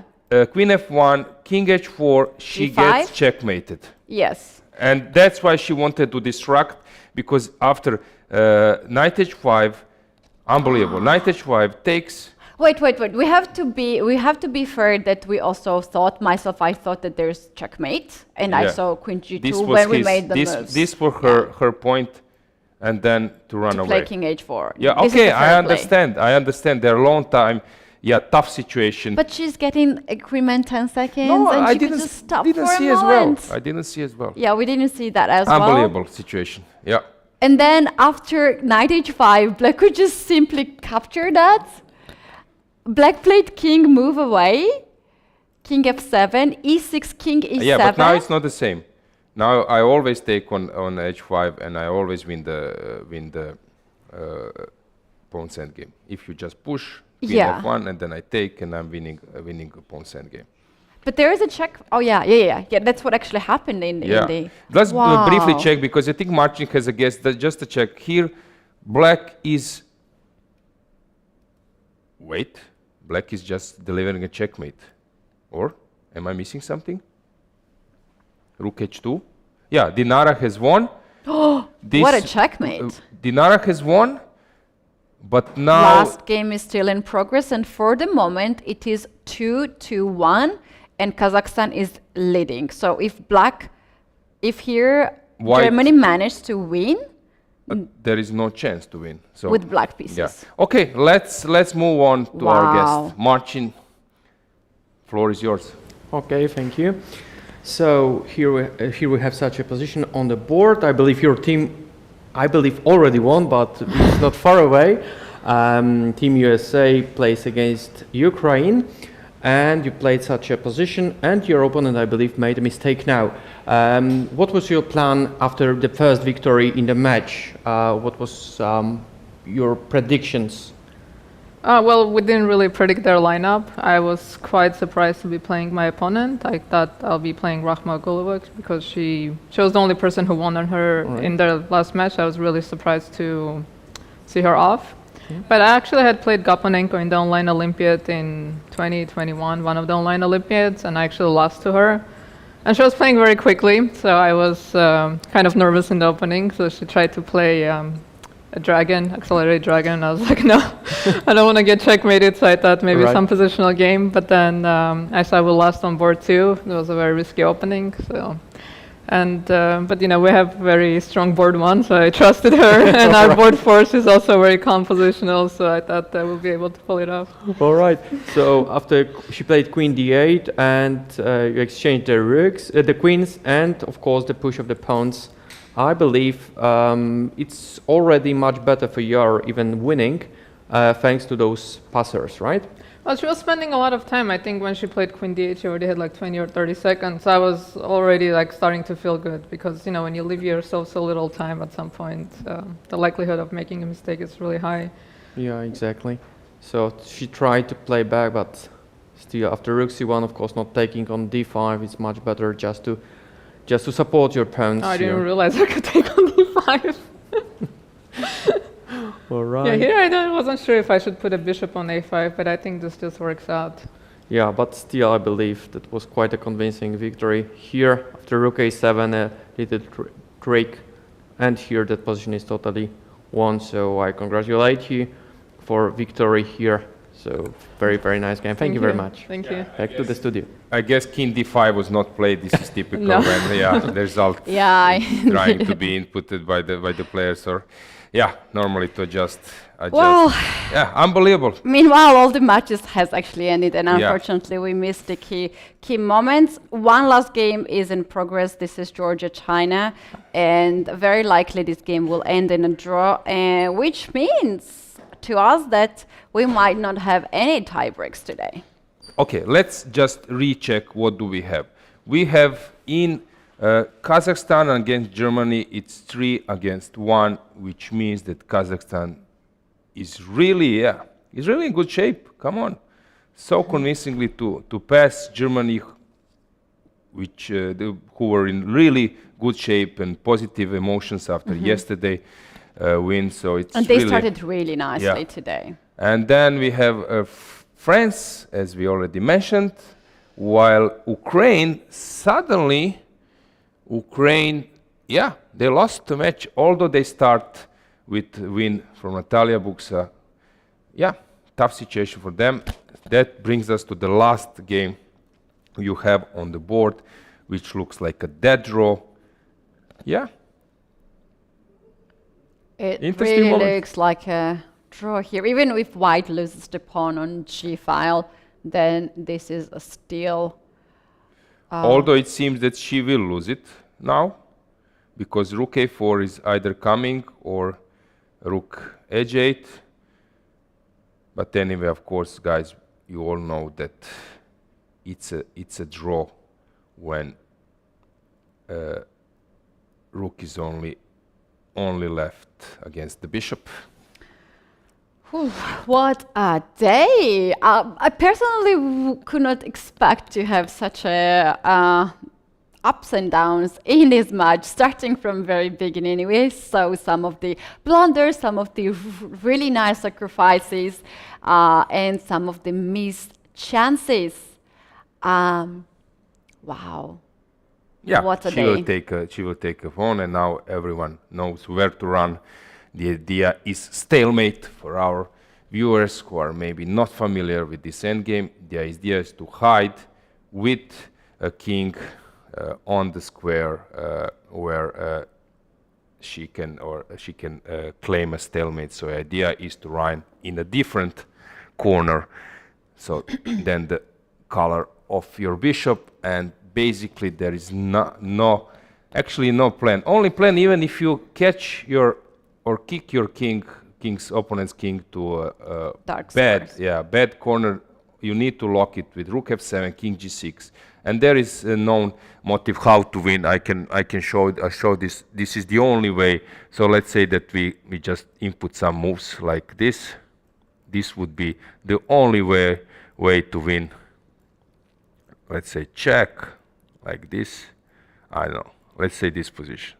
This is the only way how to win, and then you have, for example, okay, this position, and now it's important that you attack, and then you have discovered attack. This is the only position which can be won.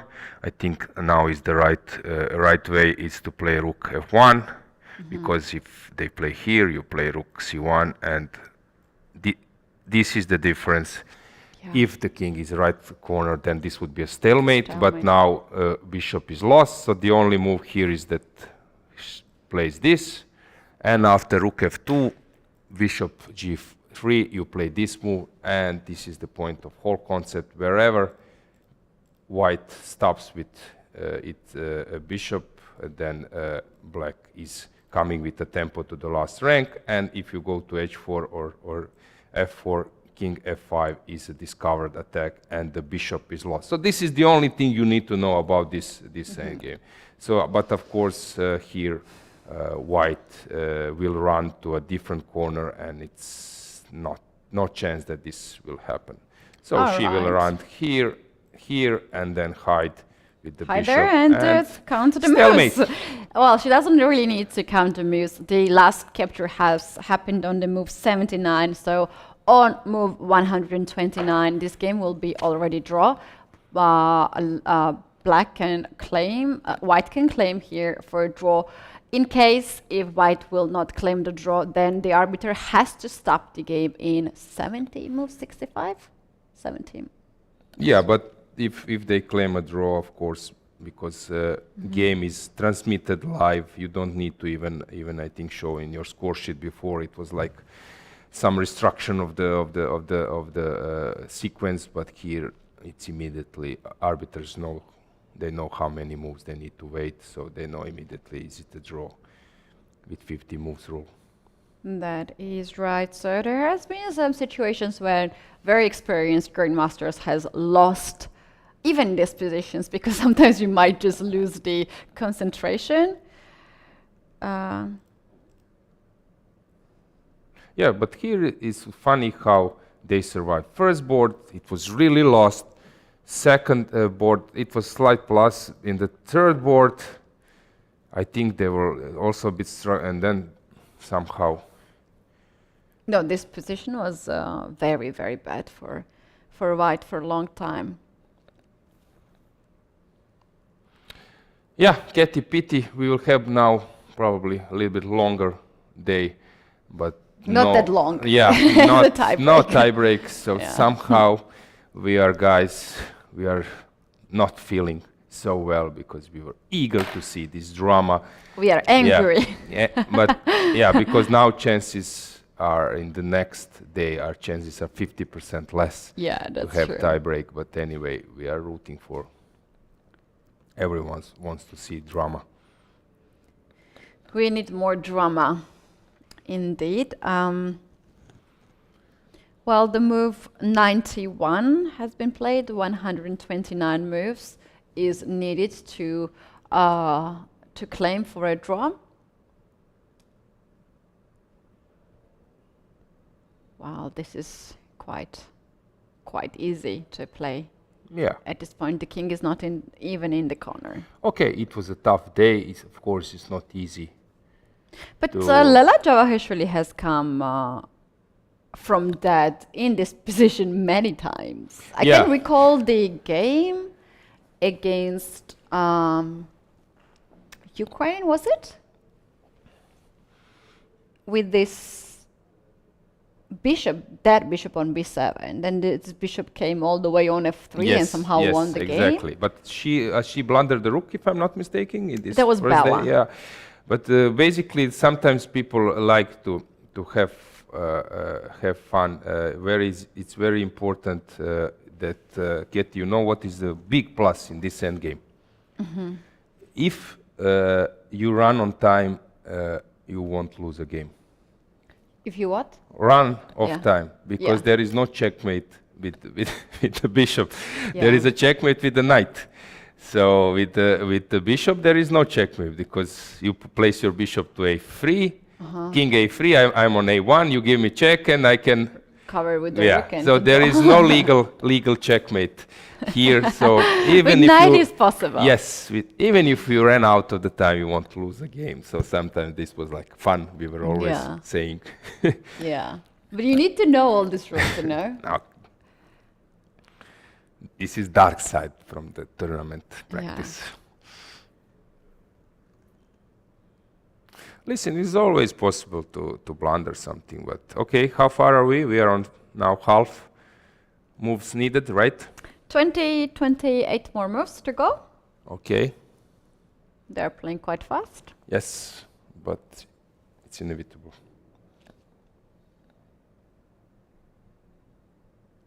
Yeah, this king is way far from the corner.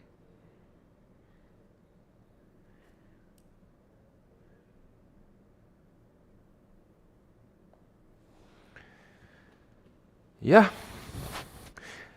Maybe while we are waiting, maybe we could get graphics of like previous round results because we will know who immediately we know the pairing trees, right? Mm-hmm. And we can say what will happen, which pairings we do have next next round because pairing 3 is known.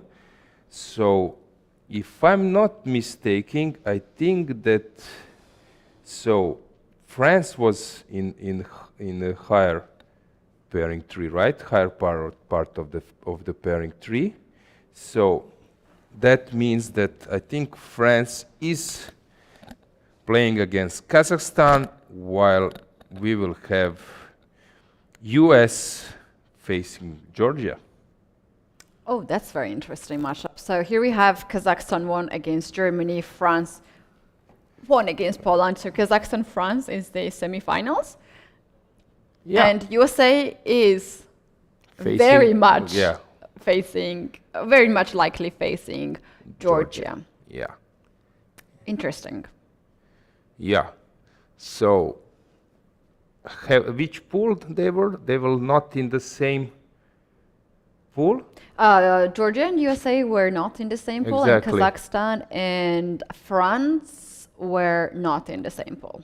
Okay. So, new experience, new challenge.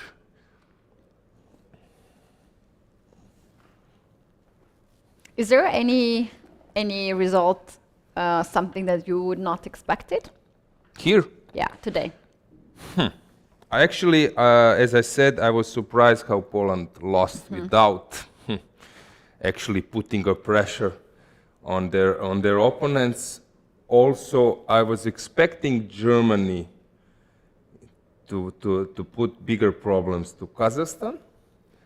And okay, Georgia, China it was really close match. Ukraine, as I mentioned to you, I was thinking that they are capable to resist, and to if they will lose a match, I was thinking they might lose it because of tiebreak, not in direct 2 matches. Yeah, This that's was like interesting. some kind of small comment, but it's important to say that all those semi-finalists, they deserve their spot. The way how they are playing, yeah, they are really doing great, and now they are close to medals. That's true. That's actually true. In fact, we have a bit of update from about the pools. Kazakhstan, Georgia, and France played all 3 of them in A pool. So from that perspective, seems like the A pool was really tough. Yeah, Yeah. I understand. So move is we are waiting only for like We are waiting 15 more moves or 10, 12 12. Okay. between. Yeah, it will come soon. Oh, the king is already in the corner. I don't Yeah, not it even could have watching been. it. It could have been immediately there, but Bella didn't want to allow this immediately. Right. Actually, it's quite. This psychologically speaking, it's quite funny situation because as a white, you know that you are in a dead draw, that you don't even need to be precise. While with black, you know that you need to play because of circumstances, the situation, and you Yeah. know that there is no chance to win. That's So we all know outcome, but we all know that this will take 50 moves.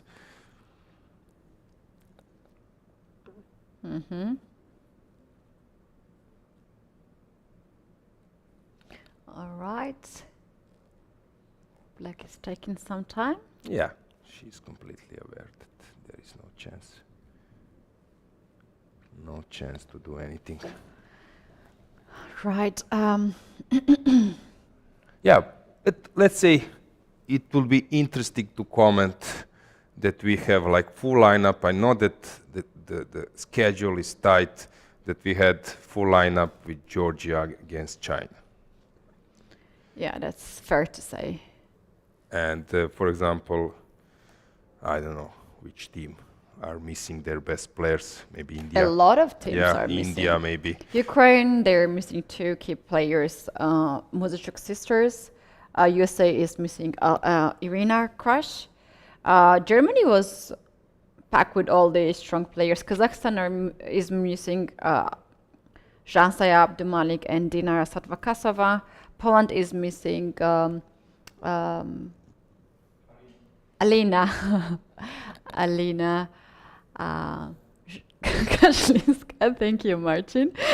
Yeah, Alina Martin Kashlinska. is providing us. I I don't know, for information. whatever reason I forgot. I forgot to... Sometimes we forgot that he's here, but then we got this Deus ex machina Third one. echo, who explains what's going on. Georgia is missing Nana Zagnice, France is missing Marisa Bag, and China is missing 3 key players. And we are missing how many more moves? We're missing still 5, 7, no? 9? 10 more moves. 10 more moves. Okay.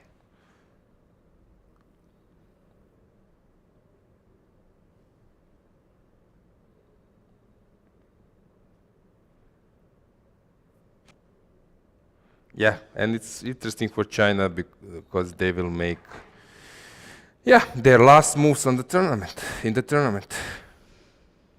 Yeah. Rook to f2. But it's actually a very good opportunity for young people to compete at this event. You cannot always bring your strong players because then there's no point to there's no place for youth players to develop. Yeah. That's true. In many sports you have this situation. In fact, See, for let's Georgia, say it's now a big problem now. World They can't bring any extra player because they have none, and that's pretty much the result of these no chances, right? But as I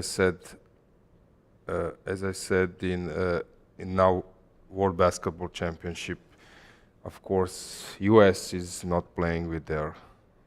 Okay, they're playing with some of the best, but there are a few players missing. Serbia is not playing with 2 great players as well, and have some other countries as well. So it's common. It's always sport, good to have someone new in the team. And it's sport. In sport, it's important that you have result in the end. Yeah, after 20 years, no one will ask who played. It's important. You will count your medals and first places. So this bishop should not now go to b8 square because Yes, rook this is the only trick. will lose This is the only trick. lose the bishop, but this bishop is free to move anywhere else. Yeah. 124 moves. In 5 moves, it can be possible to ask for a draw, and it will be fixed by the arbiters. Yeah.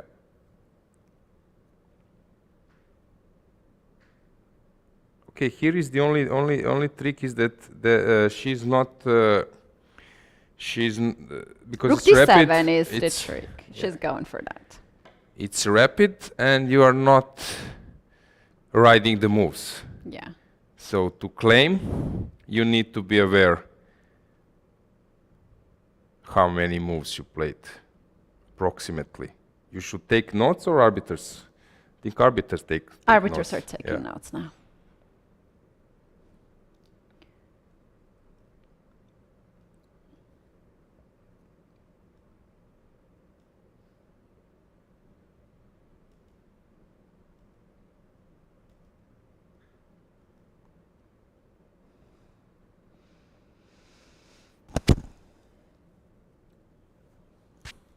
Well, 128 moves has been played. And she was counting. She was counting in. seriously, she counted yes, 50 okay, moves? It's okay. incorrect. She's now 1 move away. Okay, but she can claim, and then they will add She will extra. know how many moves. Yes, exactly. But wow, nice guess.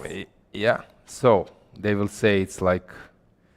But there was one funny story. I remember that arbiters who was not experienced and actually not familiar with rules said, "Okay, now you need to do 50 more." No. Yeah. Okay, maybe she will make one move now, and it will be 129. Yeah, but if she. Oh, they are giving 2 extra minutes. Yeah, because of. Not a big deal. Yeah, not a big deal at all. It was a good sacrifice, actually, to know at least yes. how many moves have you Yes. played.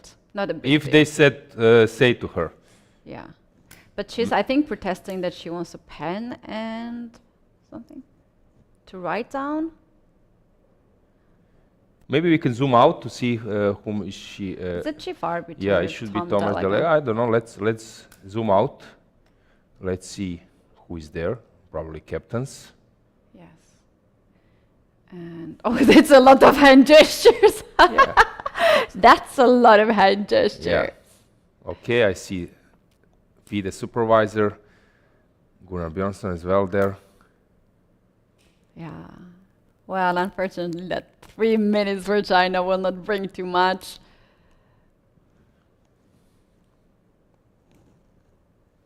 And this is 129.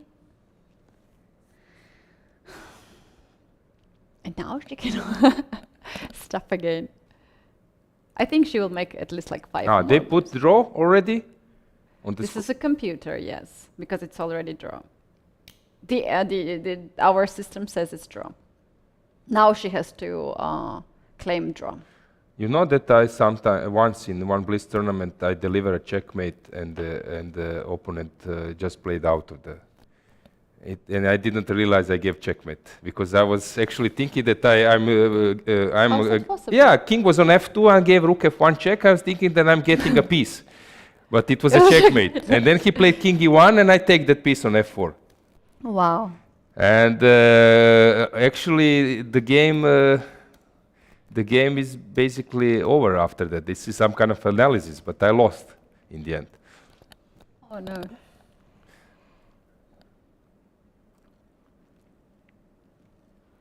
Yeah, but now I think it's time. Now it's time to claim. Is there any chance that, yeah, captain cannot do anything here, right? No. Captain can't say it. Yeah. Yeah. There is no way. There is 65 moves rule as well. The arbiter can stop the clock.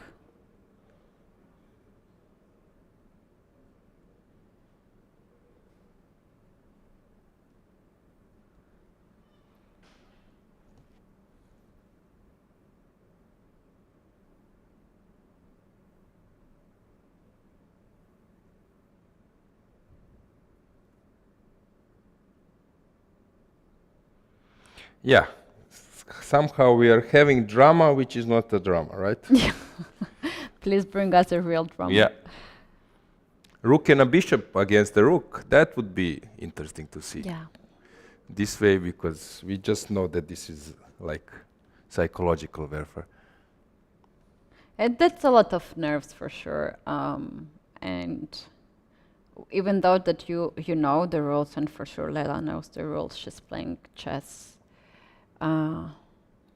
Yeah. More than her opponent is has the ears. It's still like this much tension can somehow bring you in a situation. Okay, to so what are protest. we aiming for? We are now searching for 65th.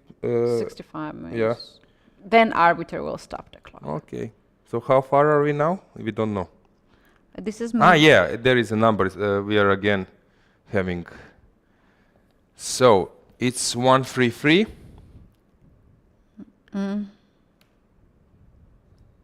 Yeah, it's 133. 20 more. No. 10 more, right? 10 more. Any comments in 75 chat? move, yeah, it's 20 more. Any comments in chat? Any question? The comments in chat was very interesting at the beginning. They said that your shirt suits you well, the color.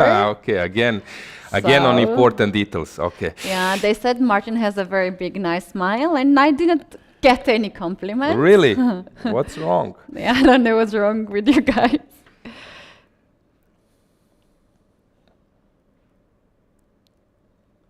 Yeah.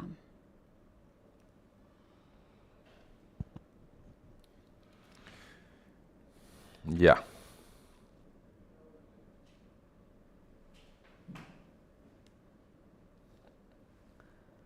So right now we are looking for the move 149, and that's when the arbiter will interfere. And this is the rule of 75. You wouldn't do this rule like in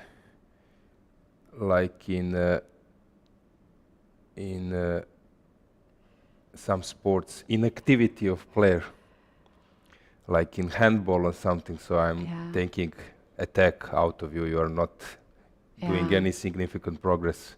All right, here we have. Oh, she was asking for. No, it was the. Yeah, that's it. That was Okay. it. Okay. Finally, we have result here, which was pretty obvious on this level. No one drops a piece. Yeah, not today. Maybe some other time, but not today. So, last people in the playing venue. Unfortunately, we have to say goodbye to Team China, Poland, Germany, and Ukraine. However, the fight for the title is still on. Let's take a look at the results and the pairings for tomorrow. Yeah, let's do it once again. So,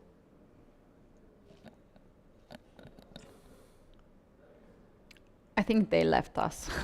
no, come on.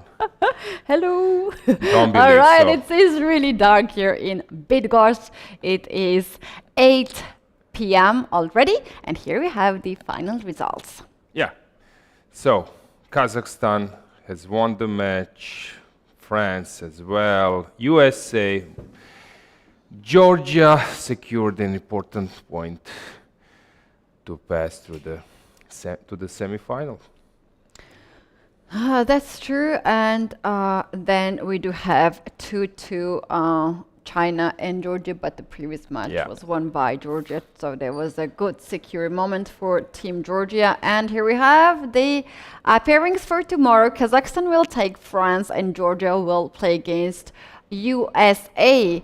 The winners of these two matches in semi-finals will face each other in the finals and will fight for the title of the Team World Champions. While losers are going to this so-called small final, which is also you're fighting for the bronze.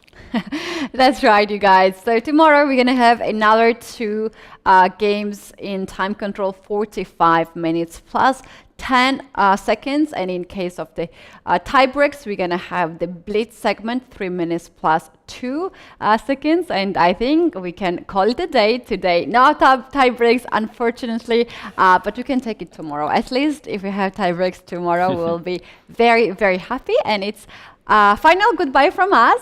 For you, we were working here in the studio, Grandmaster Alojzije Janković. And Keti Tsatsalashvili. And Martin, who is standing here. See you guys. See you tomorrow. Bye, guys. See you tomorrow. Bye-bye.